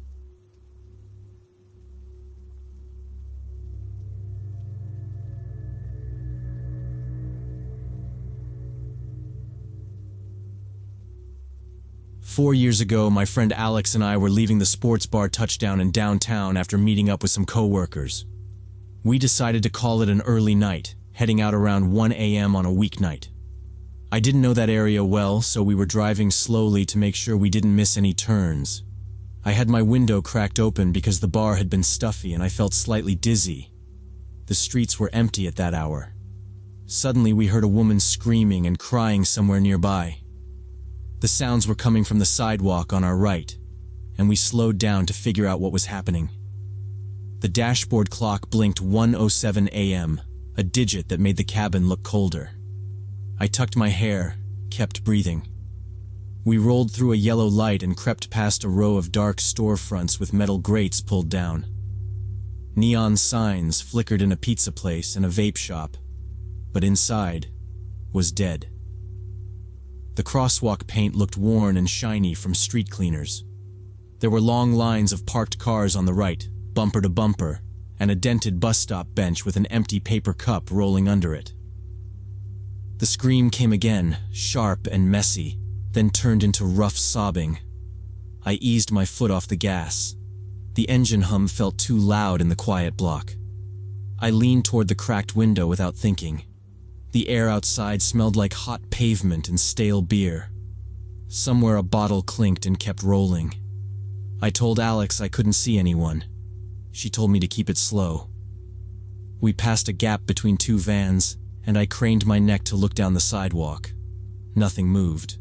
For a second I thought the sound bounced off the buildings, and I was hearing an echo. We went another 10 yards. A streetlight on our right blinked and buzzed. There was a tow zone sign bent sideways. In our headlights, I caught a smear on the sidewalk that looked wet, maybe from a spilled drink. I kept my hands tight on the wheel. My phone buzzed in the cup holder with a spam call I ignored. The crying got closer, more frantic, like the person had run out of air and was dragging it back in. My heart was knocking, but my mind stayed on the road. I wasn't familiar with the one-way streets there, and I didn't want to drift into the bike lane. I checked the mirrors. No cars were behind us. Up ahead, the light at the next intersection switched to red, and we coasted to a stop. Our headlights washed over the backs of the parked cars. The scream snapped again, on our right, too close to be far down the block. I clicked on the right blinker out of habit even though we weren't turning. The clicking filled the car.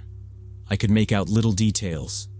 A cracked taillight on a blue sedan, a broken curb, a plastic bag snagged on a signpost. The crying had words now, but they came out chopped, like someone talking while sprinting. I couldn't make out the exact sentences, only please and help. I felt a breeze through the window crack. It smelled like the alley behind a bar. I nudged the car forward a couple feet, just to get a better angle past a van with a ladder on top. I thought maybe someone had fallen. Maybe a couple was fighting. I didn't see anyone else on the sidewalk.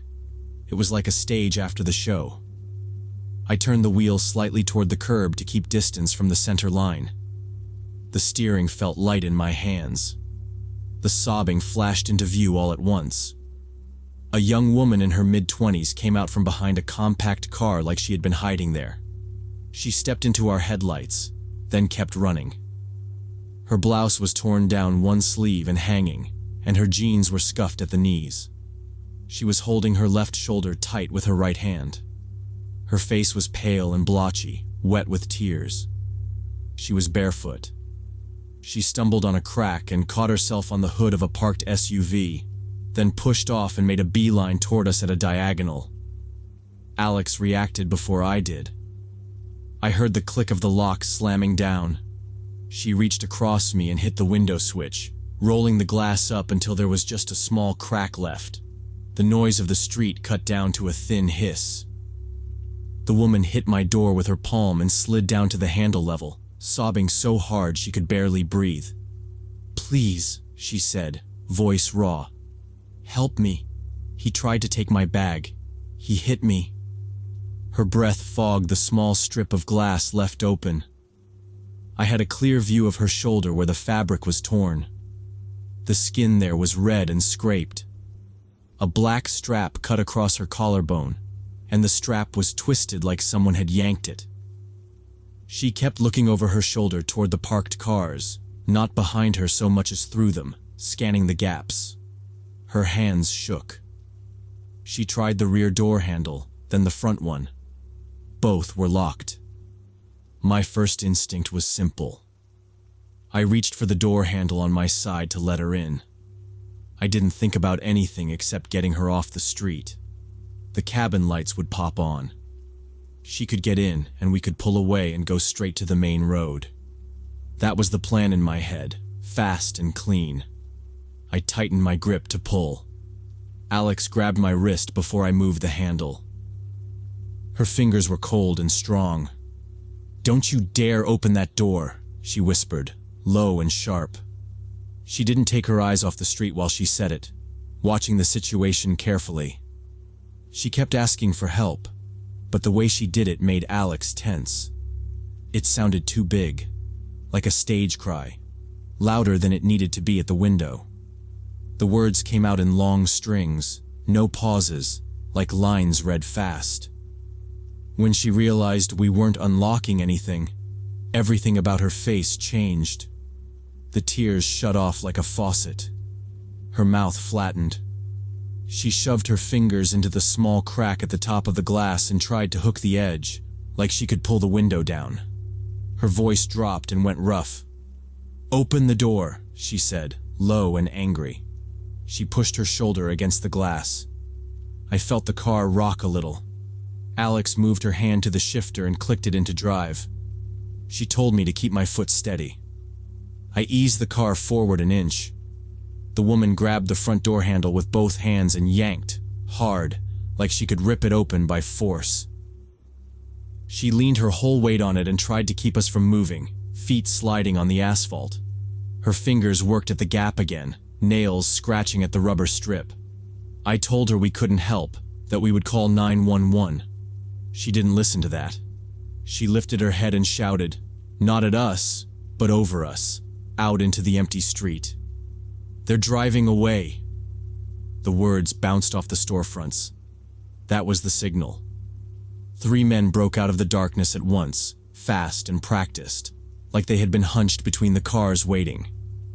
One came from behind a delivery van. One stepped out of a recessed doorway. The third popped up from the far side of a pickup bed. All of them moved straight to our doors like they knew the plan. Alex hit the gas. The car lurched and the woman lost her grip and fell back. I heard her palms slap the side of the door as we shot past the parked cars. The men ran after us, shoes slapping the road, arms pumping. One tried to cut across to the passenger side, but we were already pulling distance. The light went green and we took it. I kept the wheel straight and my eyes on the lane lines. In the rearview mirror, I saw them slow down and gather in the middle of the street. The woman stood with her hands on her knees, then straightened and walked back to the sidewalk like nothing hurt. The three men closed in, heads bent, talking quick. One of them kicked a plastic cup and it skittered across the road. We put 2 blocks between us before I let up on the gas. I turned at the next main road where there were 2 open bars and a late-night bodega with bright lights. I pulled into a bus zone and stopped just long enough to breathe. The locks were still down. My hands were tight on the wheel. Alex didn't look at me right away. She was still watching the mirrors, checking for anyone following. No one was. Traffic was light. A taxi passed. Far behind, the street we came from was dark again. Only then did the shape of it land in my head. The empty block. The parked cars tight together. The way she had been placed. Alex said this kind of thing gets used a lot in big cities, especially late. Bait, she said. Woman at the window. Doors open. Guys come in fast. She kept it flat, not dramatic. She told me to never crack a window that wide and to never lean toward a stranger. If someone really needs help, call it in. Keep moving to a crowded spot. It was practical talk, steps, nothing extra. I nodded, watching my turn signal click. I was embarrassed at myself for reaching for the handle. I kept that to myself and started driving. We went to an all-night gas station near the river and pulled in under the canopy for a few minutes. The operator in the booth was eating chips and watching a small TV. It felt safer there because the lot was bright and a camera pointed at each pump. We didn't stay long. We took the river road back to my place. I parked in the garage, not on the street. I watched Alex walk to her car and waited until she was inside and moving before I went upstairs. The next day after work, we went to the police station together. The lobby had old tile, a low counter, and a row of plastic chairs. A TV on the wall showed muted weather. We gave the desk officer the time and the cross streets.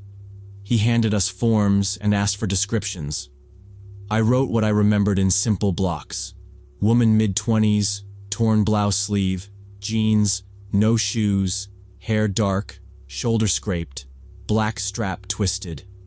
3 men, one taller with a shaved head and a gray hoodie, one with a baseball cap and a short beard, one with a dark jacket and white sneakers. I drew a quick map of the parked cars and where they came from. Alex filled in the makes of the vehicles they used for cover as best as she could. Delivery van, pickup, compact sedan. An officer came out from a back room and asked a few quick questions. He wanted the exact words she yelled. I repeated it. They're driving away. He wrote it down. He asked how close they got to the doors. I showed with my hands the pull on the handle and the fingers in the window crack. He nodded and said there had been more of these lately in that area, mostly at night and after last call. He said they were fast, and they picked people who looked lost. He told us not to stop on an empty block. If we saw someone in distress, call 911 and keep moving to a lit place. He said to keep doors locked, windows up, and to be careful with the instinct to help. It was short and clear. They took our contact info and said a detective might call if they matched the description to other reports. We thanked him and left. Outside, the afternoon looked ordinary. Buses pulled up. People held coffees. I could still see the woman's flat eyes when the crying cut off, the way her body angled to block the door. It sat in my head like a picture. I changed my habits right away. In the car now, I lock doors as soon as I sit. I keep windows up unless I'm moving and there are people around. I stick to the main routes I know, even if it takes longer. I skip shortcuts down side streets at night. If someone waves me down, I don't stop. I turn on my hazard lights, keep rolling, and call for help. I saved the non-emergency number in my phone. I keep my purse zipped and stowed under my seat instead of on the passenger side. It isn't dramatic, just small steps. A week later, I drove past that same block during the day. It looked normal. Coffee shop open. A dog tied to a meter pole. The metal grates were up and everyone was busy. It was strange to see the difference. At night, all the edges are harder. In the daylight, it looked like nothing happened. I realized how fast it can flip. I think about that woman a lot. How well she played it. How fast she switched. I still want to help people, but I do it from a distance now. If someone really needs help, the call still goes out. I stay behind the glass and keep moving. I hate that it has to be like that, but I don't forget the way the men stepped out when she shouted. I changed how I drive and how I move after dark. I'm more careful with strangers at windows, no matter how helpless they seem. This experience taught me to distinguish between real calls for help and potential traps, though I still regret having to be so suspicious of people who might genuinely need assistance.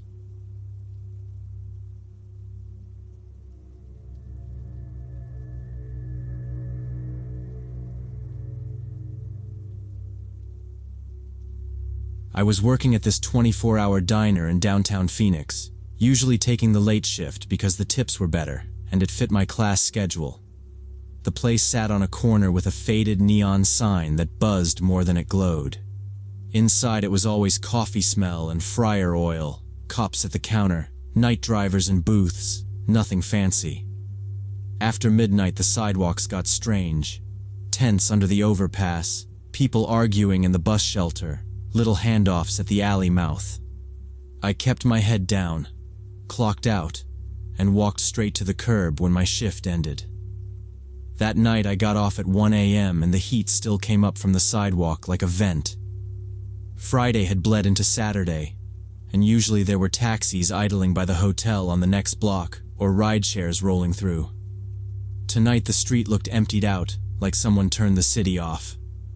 A stray plastic bag slid along the gutter.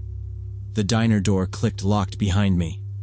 I took out my phone to request a ride, saw the little spinning wheel, and put it back in my pocket.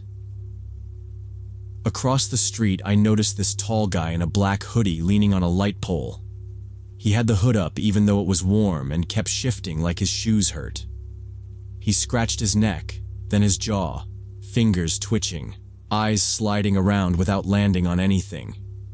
He did this little bounce on his toes, then paced one step left, one step right. The hoodie had frayed cuffs and dark stains at the belly.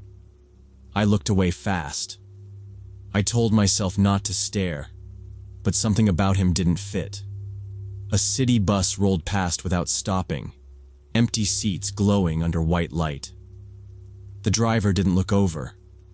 The only open place on that block besides the diner was a 24-hour pharmacy, and even that had a security gate pulled halfway down for restocking. A billboard hummed. Somewhere a bottle broke, and then nothing. I heard my shoes stick and peel on a dark patch of syrup on the curb.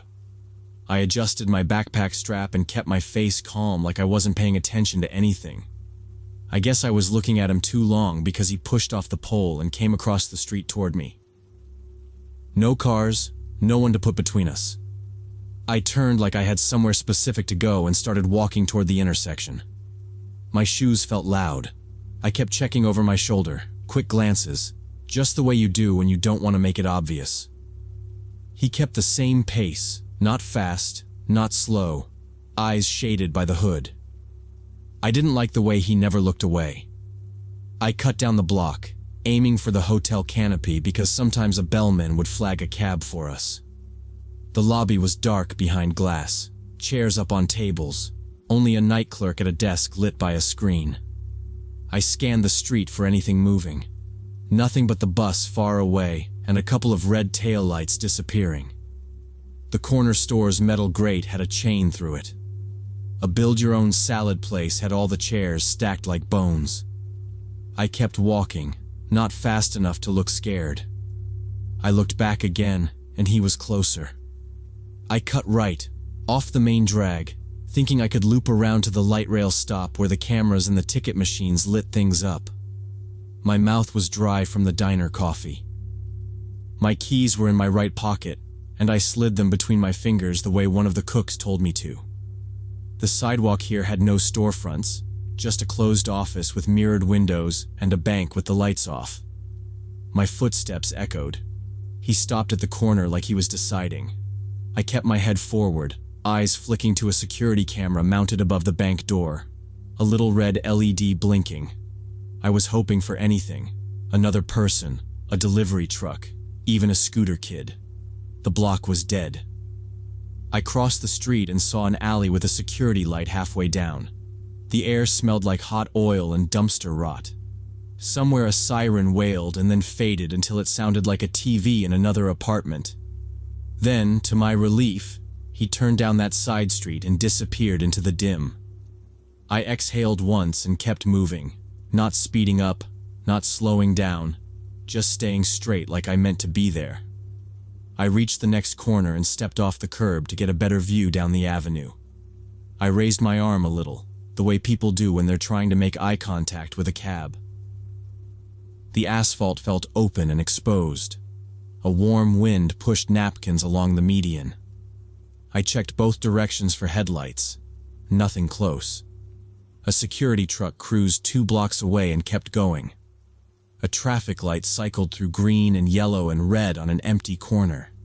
The city felt hollow and slow tonight. I thought about crossing back to the diner and waiting by the door, but I didn't want to bang on the glass and make it a scene. I stayed in the street, just off the painted line, trying to look like someone confident and normal. I kept my ears open for footsteps. I heard the faint scrape of rubber on concrete from the side street he'd taken. He came back out of that side street, only he wasn't alone. 2 more shapes peeled off the wall behind him. Same dark clothes, same hoods low, spreading a little as they hit the sidewalk like they'd done this before. They didn't look at each other. They kept their hands down by their sides. I lowered my arm and took 1 step back off the lane as all 3 lined up and started walking aggressively toward me. I started walking as fast as I could without breaking into a run. Their footsteps got quicker too. I heard them start shouting across the street, but it all blurred together. Threats, a laugh, the sound of shoes slapping pavement. I kept my eyes on the next intersection and scanned for anything with headlights. A car rolled by slow with its roof light dark. It was a taxi finishing his shift. I stepped straight into the lane with both hands up. The driver hit the brakes hard. He cracked his window 2 inches and said, "I'm done." I pointed behind me and said, "They're following me." He looked past my shoulder and saw them. His eyes changed. He unlocked the back door with a click, and I slid in. The AC blasted my face. He pulled forward fast, maybe 50 yards, and then stopped under a dead streetlight. He looked at his meter and shook his head. "I can't take you," he said. "I'm off." I grabbed the handle like I would get out, but the 3 guys were still in the mirror. They were cutting across the road, closing the distance. One tapped the hood with his knuckles as we sat there. The driver put the car in park. My bag strap was across my chest. I kept my feet planted and didn't move toward the door. I said, "Please." The word came out small. He looked back at me, then at the men, then back at me. He exhaled and took the car out of park. "Seatbelt," he said. I clicked it in. He pulled away smooth, turning off the main road, quick right, quick left. He checked the mirror again. "They still on us?" I turned to look. The 3 were jogging along the sidewalk, but we had space now. He kept to side streets where there were cameras on corners. He reached to the dash and hit a button that made his roof light flash. He drove like he knew the area well. He said, "I'm not letting you out till we find you another car. You're not safe like this." His voice changed. Not annoyed anymore. Firm and calm. He called someone on speaker, Another driver, he said, stayed late on weekends. No answer. He kept cruising, eyes moving, hands steady on the wheel. We passed a strip mall with a closed nail salon, a taco place with metal shutters, a laundromat with one old man sitting in the doorway smoking. Every time we stopped at a sign, he left space to pull around if someone boxed us in. We looped back toward the hotel row where the drivers sometimes parked to talk. On the fourth block, we saw another taxi nosing out of a space, roof light on, and no one in the back. The first driver honked twice, a short pattern. The other driver pulled alongside on the empty curb. They knew each other. My driver rolled down his window. "Hey," he said, pointing at me. "She's got guys chasing her. Get her to her place. I'll pay if she can't." The second driver leaned over and looked at me.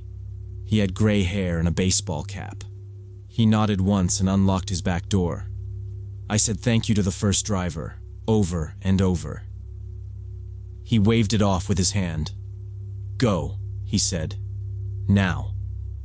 I grabbed my bag and moved quick, door to door, scanning the sidewalk. Nobody nearby. I slid into the second taxi and closed the door hard. He locked it right away. The second driver pulled into traffic. He glanced in the rear view. "You all right?" he asked. I told him my address. He nodded. "My kid's your age," he said after a beat. "This city at night is no joke." His jaw clenched.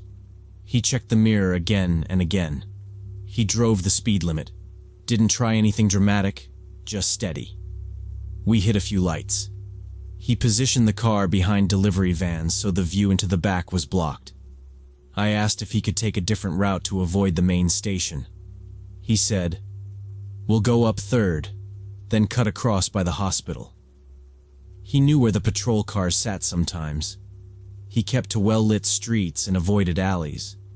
He told me to keep my head down when we passed groups on corners. He flicked the interior light off so the cabin was dark. The engine hummed low and smooth. We passed a gas station with people outside arguing. A guy in a tank top waved at the taxi, but my driver kept going. We caught a yellow and rolled through. He gave a quick look at the sidewalks every block. "Saw 3?" he asked. I said yes. He made a noise, not a word, just frustration. "Cowards," he said. "They think it's easy." He checked the door locks again without looking. He kept me talking enough to know where I lived, but not enough to pry. He asked if someone could meet me downstairs. I texted my roommate and got no answer. He said, "Then I'll wait." His hands were relaxed, but his eyes stayed busy. He didn't touch his phone. He didn't mess with the radio. We passed a police SUV sitting at an angle outside a closed bar. He flashed his lights twice and kept moving. We turned onto my street. It was darker than the others, trees hanging over the road, a few porch lights on. He slowed in front of my building and pulled right up to the door where there was a security camera above the mailboxes. He put the car in park and looked at me in the mirror. I reached for my wallet. He waved it off. "No," he said. "Go inside. I'll wait." I tried again. He shook his head once, firm. I opened the back door and did a quick scan both directions on the sidewalk. Empty. I stepped out with my bag in front of me and went straight to the door. My key stuck a second and then turned. I pushed into the lobby and hit the interior light. I turned so he could see me through the glass. He was idling at the curb, eyes on the door, one hand on the wheel. I walked to the elevator, pressed the button, and looked back again. He was still there, looking down the street, and then back at me. The elevator opened. I stepped inside and tapped my foot. When the doors opened on my floor, I went to my apartment and unlocked it, then leaned out over the railing to see the street. His car was still below, engine sound floating up. I waved once. He lifted his hand out the window, then pulled away slow. I locked my door, checked the peephole, then checked it again. After that night, I changed how I did things. I asked a coworker to walk me to my car after shifts. If I had to close, I called for a ride from inside the diner and waited until the car was at the door. Sometimes a friend would pick me up and stay on the phone while I walked out. It became routine. I told the morning manager about the 3 guys so she could warn the others. She said she'd talk to the owner about adding a camera outside or a brighter light by the door. I didn't argue about shifts anymore. If no driver was available, I stayed inside and kept working prep until the sky started to lighten. People teased me at first, then they stopped. No one wanted to walk alone after that. I never found out what those 3 planned, and I don't need to. The memory I keep is the empty street, the sound of footsteps, the way they spread out like they wanted to circle me. I also remember the first driver's hand hovering over the gear shift, deciding, and then choosing to help me, and the second driver staring down an empty block until I was safe behind the door.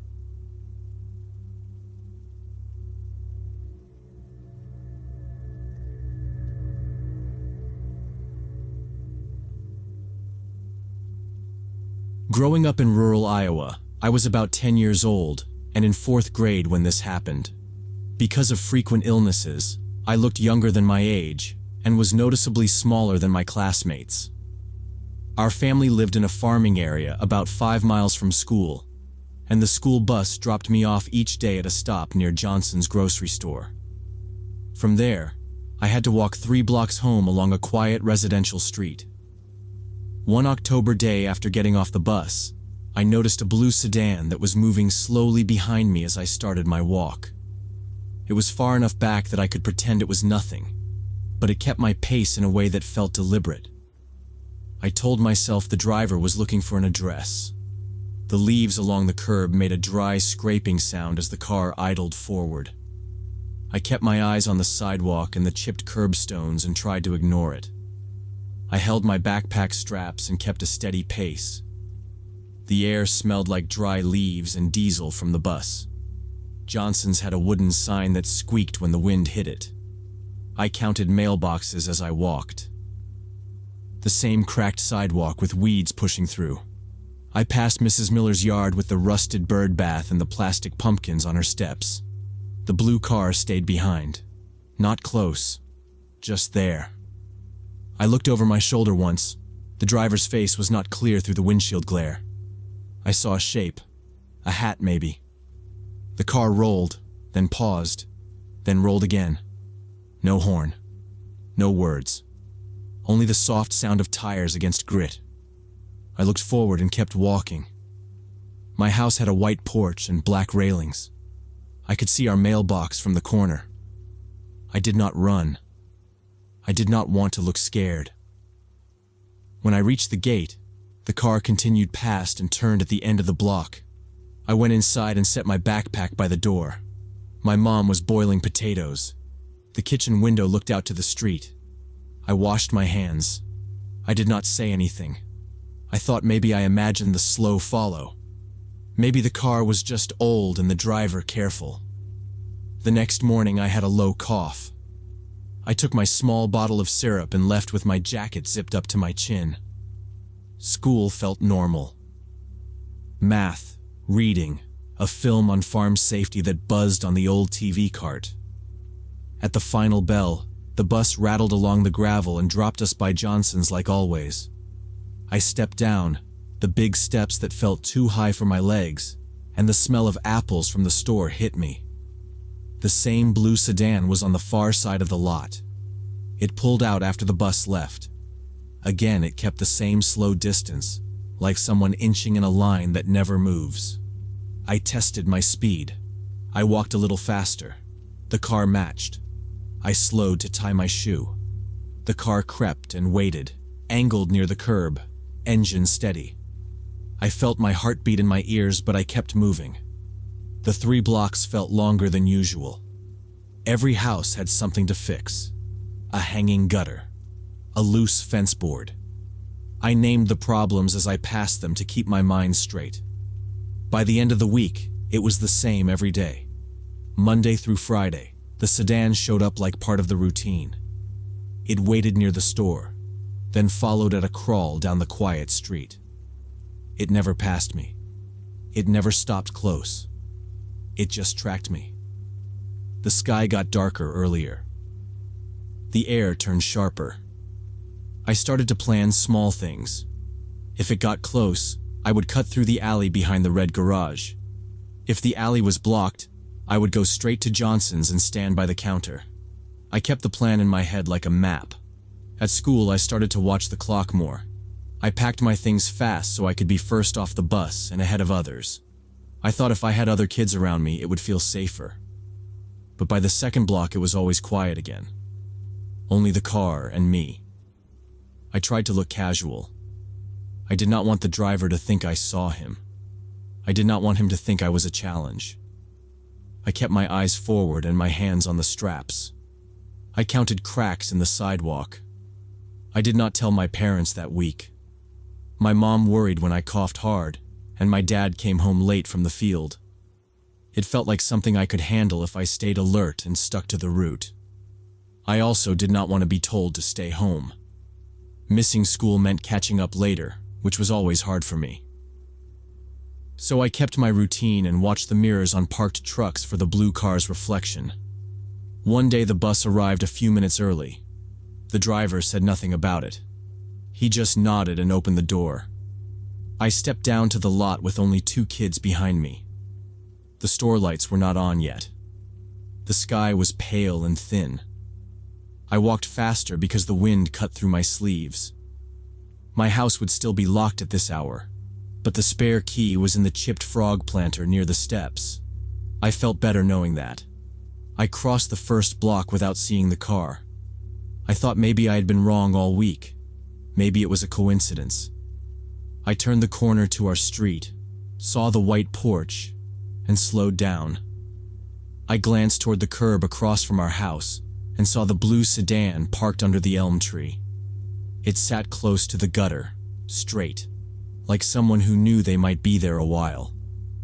The engine was on. A thin line of exhaust drifted toward the storm drain. I went up our steps and kept my body sideways so I could still see the car through the porch railings. My hands felt clumsy on the key in the frog. I pushed the door open and set my backpack inside. I did not call out for anyone. The house was empty when I came home first. I turned to the window next to the door and looked through the lace curtain. Behind the wheel sat a man in his 50s wearing a dark cap, staring intently at our house. His face was heavy around the jaw, the kind that looks like it never smiles. He did not talk on a phone. He did not drink coffee. He just watched. Both hands on the wheel at 10 and 2. I could see the small twitch of the wipers pushing away mist. When our eyes met, he quickly drove away.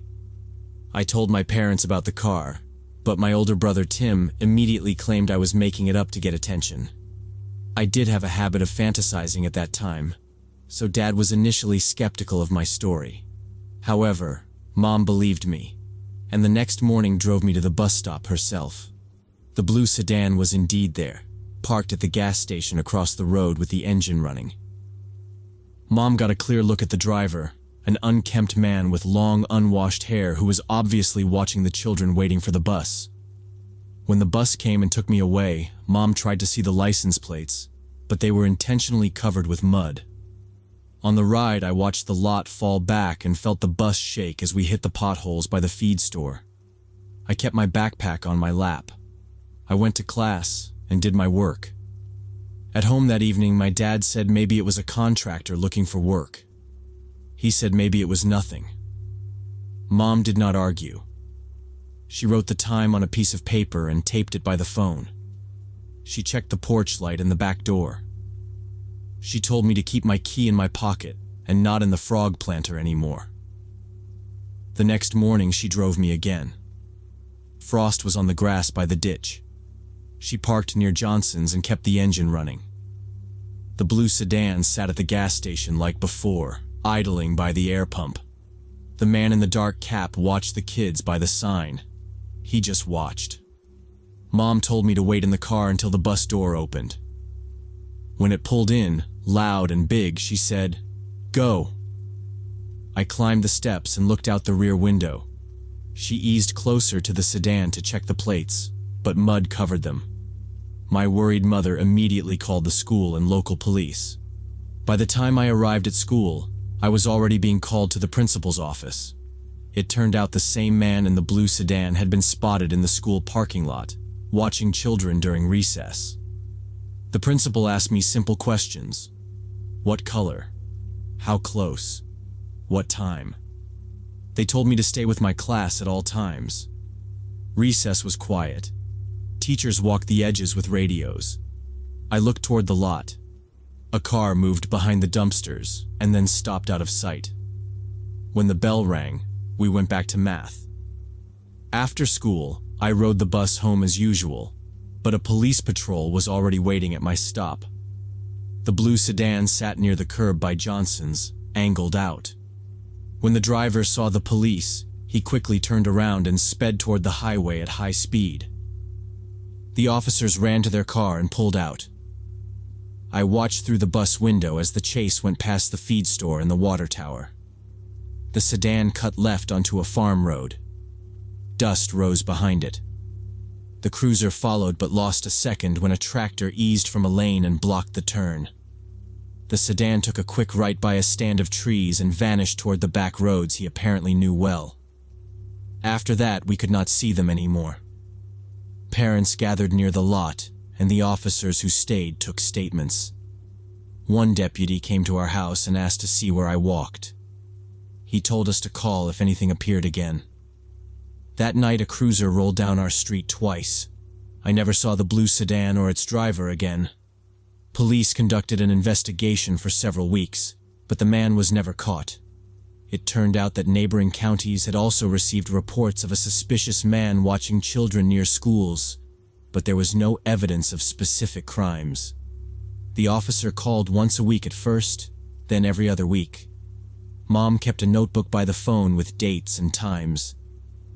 They checked cameras at the store and gas station, but the angles were bad, and the tapes showed only the hood and smear on his plates. The pages filled and then stopped. My parents became more cautious. Dad fixed the side gate and put a new hasp on the shed. Mom set rules.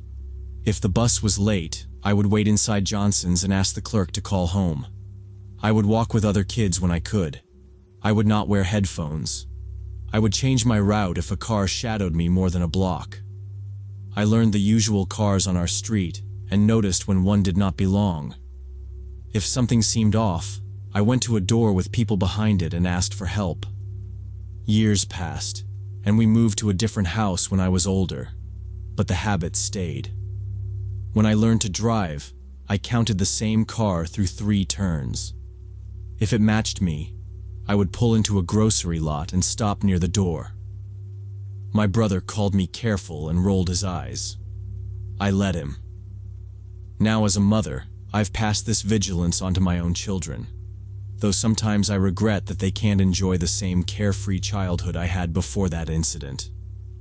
I walk them to the bus when I can. If I cannot, I stand on the porch and watch them to the corner. We keep simple rules. Do not approach a car that calls you over. Go into a store if you feel watched. Ask a clerk for help. I still think about that week when the air turned sharp each fall. I remember the scrape of leaves in the gutter and the blue sedan idling near the curb. I do not guess at motives. The pattern was enough. He showed up, he watched, he moved when someone came close. We saw him and we reacted. I often think about what might have happened if my mother hadn't believed my story, or if police hadn't responded so quickly.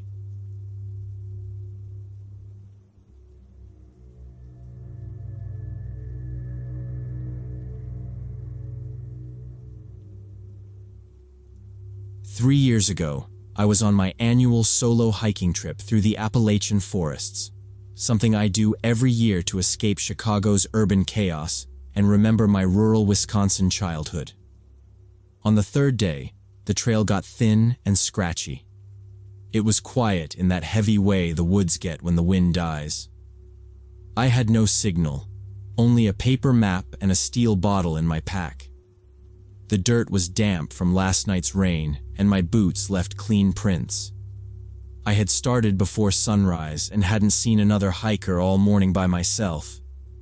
I came around a bend and saw the corner of a roof behind honeysuckle and wild grape. At first I thought it was a shed.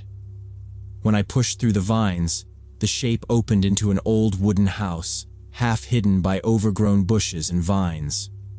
The windows were cloudy and broken. Roof shingles lay in the grass. Paint had peeled down to bare gray wood. Vines had grown into the eaves and ants worked under the siding. Whoever built it had set it on a small rise above a dry creek bed. Now the place leaned. One side of the roof was partially collapsed. The walls were sagging. The front porch was almost completely destroyed.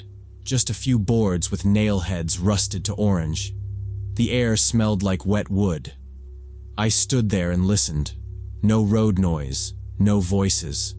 Only a woodpecker far off and drip from leaves. The voice in my head told me to move on and stick to the trail. Private property, rotten floors, nails. But curiosity pulled harder. I grew up around barns and empty sheds. I told myself it would just be a quick look around. The front steps were more memory than steps, so I went around the side through thinner brush. A small porch door hung cracked open. I checked the floor with my trekking pole, then put my weight down slow. The boards held. I kept moving toward the broken main door. Entering through the broken front door, I found typical signs of a long-abandoned home. The air was cold inside. Furniture was overturned. Plaster had crumbled into pale mounds under a cracked ceiling. Thick dust covered every surface. A dark line showed where water had run down a wall for years. I kept my pack on so I could bail if a floor gave way. The living room opened just inside. A rug was half rolled and stiff with dirt. Scattered remains of old magazines and newspapers lay across it. I crouched and flipped a cover with one gloved finger. The date was 1988. Another had a yellowed sports page from 1987. It was enough to say the house had been empty since the late 80s. A narrow bookcase had buckled and spilled cheap paperbacks. Dust puffed when I touched the page, and the smell was sweet stale. I moved slow and tried not to breathe deep. Every step sounded bigger than it should. The floor had a soft spring, but not the kind that means a drop. In the corner by the window, a small TV sat with wires hanging, screen smashed. It looked like someone had left in a hurry and never came back. I eased through a doorway into the kitchen. It was in terrible condition. The sink was rusted, the basin eaten through in spots, and black water dripped from the faucet in slow drops. The sound was the loudest thing in the house. A cabinet door hung by a single hinge and ticked the frame when a draft pushed through. Where a refrigerator should have been, only the refrigerator frame remained, coils bare, and a door shell with rotten insulation hanging loose. A few rats scurried past when I stepped in, bodies a blur along the baseboards. I set my feet and held still until the scrape sounds died out. Under all the mess, the room felt stable enough for a brief inspection. I checked the seams near the outside wall. Through a crack, daylight cut a thin line down to the counter. My camera lived in the top of my pack. I pulled it free, looped the strap around my wrist, and woke it with a thumb press. I took a photo of the sink first, framed tight on the rust and the black drip, then widened to the counter with the open cabinet. I shot the refrigerator frame with a boot toe for scale. I told myself to keep the shot steady and the steps slow. The shutter click sounded too loud in the empty rooms. I peeked back into the living room and took wider shots of the papers, then a close one of the 1988 cover so the date read clear. The house shifted with the wind and I paused, listening for anything bigger than weather. Nothing came. I told myself this was enough, and I would leave after a few more photos. Light from the doorway threw a dull rectangle across the floor, and dust floated through it like seeds. I stepped back into the kitchen, placing my boots where I had stepped before. I took 2 more images of the faucet and the cabinet hinge. I didn't open drawers. I didn't try the back door. I kept my hands where I could see them and watched the floor. I took 1 shot of scuffs on the door frame at waist height and another of the refrigerator coils. The plan was a quick look. I had my route out in my head. 3 steps back, turn left, straight line to the door. Before leaving, I stood between rooms and let the camera take 1 last wide frame of the living room. The crushed chair, the stiff rug, the scattered pages, the dust, all of it. I didn't change anything. I didn't move anything. I just lifted the camera and did what I came to do. I photographed some interior details, imagining what life had been like for the former inhabitants of this place. The staircase was narrow and creaky, the handrail loose at the post. I tested each step with my heel and took it slow, shoulder brushing the wall where wallpaper hung in strips. Dust rose with every shift. At the top, a short hall ran left and right. A small window at the end showed trees and gray sky. The first door on the left opened to a small bedroom. A child's crib sat under the window with 1 side missing. The mattress was thin and curled at the corner. Scattered toys lay on the floor. Wooden blocks, a plastic ring stack with faded colors, a small stuffed dog with 1 ear torn. A dresser with missing knobs leaned forward. The air smelled dry and old. I didn't touch anything. Across the hall was a bathroom. The mirror was broken into a spider web. A toothbrush lay at the back of the sink, bristles splayed. The tub was green with mineral stains. A towel had fallen to the floor and fused to tile.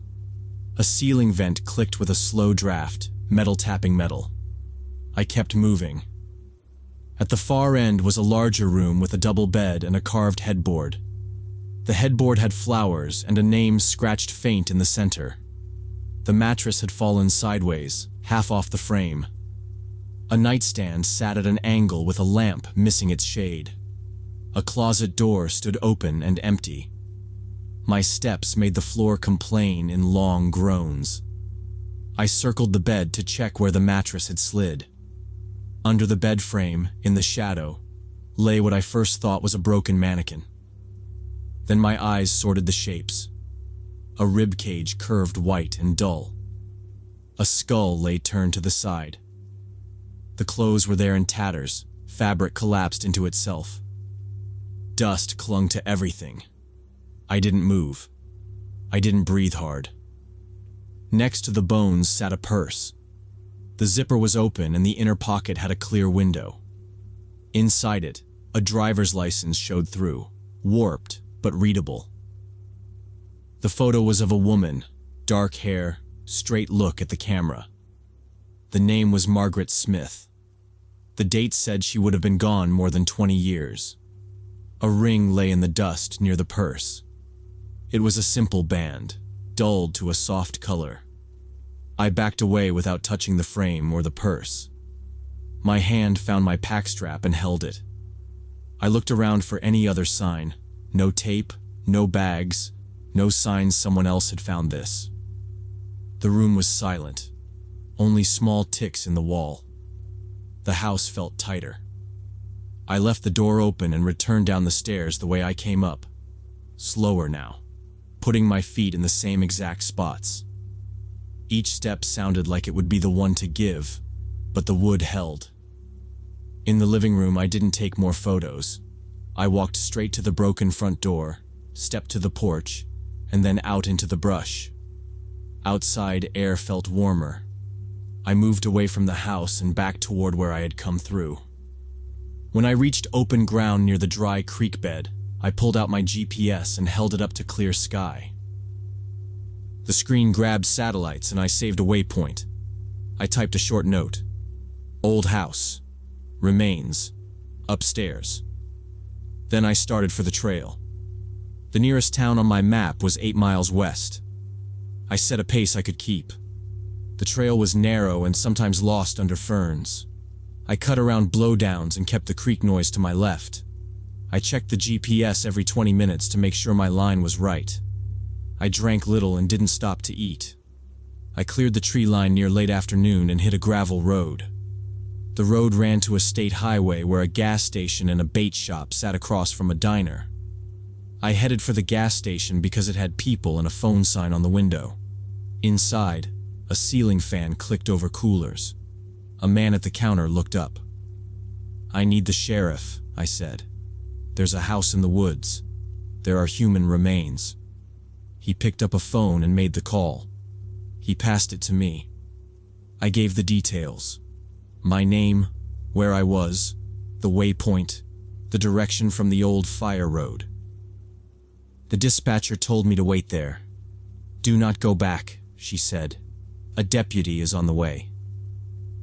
A patrol car rolled in about 40 minutes later. The deputy was mid-30s, quiet, and wrote down everything I said. He asked me to guide them. "We'll go slow," he said. Another unit showed up, then a truck with county plates, and a van I recognized as the coroner. We left 2 cars at the station and drove the rest to the fire road turnoff. We parked at the gate and went in on foot. I led and kept my pace steady. The deputy behind me radioed distances and turns. Branches dragged our sleeves. At the creek bend, I pointed to the gap in brush. "There," I said. "The house is on the rise." At the clearing, they spread out. One deputy went around the side with me and checked the porch. "Stay outside," he said. "We'll clear it." They went in slow with flashlights, boots careful. After a minute, one called out that the upstairs was stable enough. The coroner and 2 techs went inside with cases. Yellow tape went up between saplings. I stood near the dry creek and answered questions. When did I find it? What did I touch? Did I see anyone else? I told them I touched nothing upstairs. The sun slid lower and mosquitoes came out. The forensics team moved with steady rhythm, bags, labels, a camera flash. The deputy at my side held a small notebook and kept his pen moving. An hour later, the coroner came out and spoke with the deputy. He walked over to me. "Preliminary looks like natural causes," he said. "No obvious trauma. Could be a heart attack or stroke. We'll confirm." He asked me to sign my statement and leave my number. We walked back to the road in the blue light. At the station, I washed my hands in the bathroom sink and watched the water turn gray. At the diner, a woman pouring coffee asked what happened out there. The deputy had already talked to someone.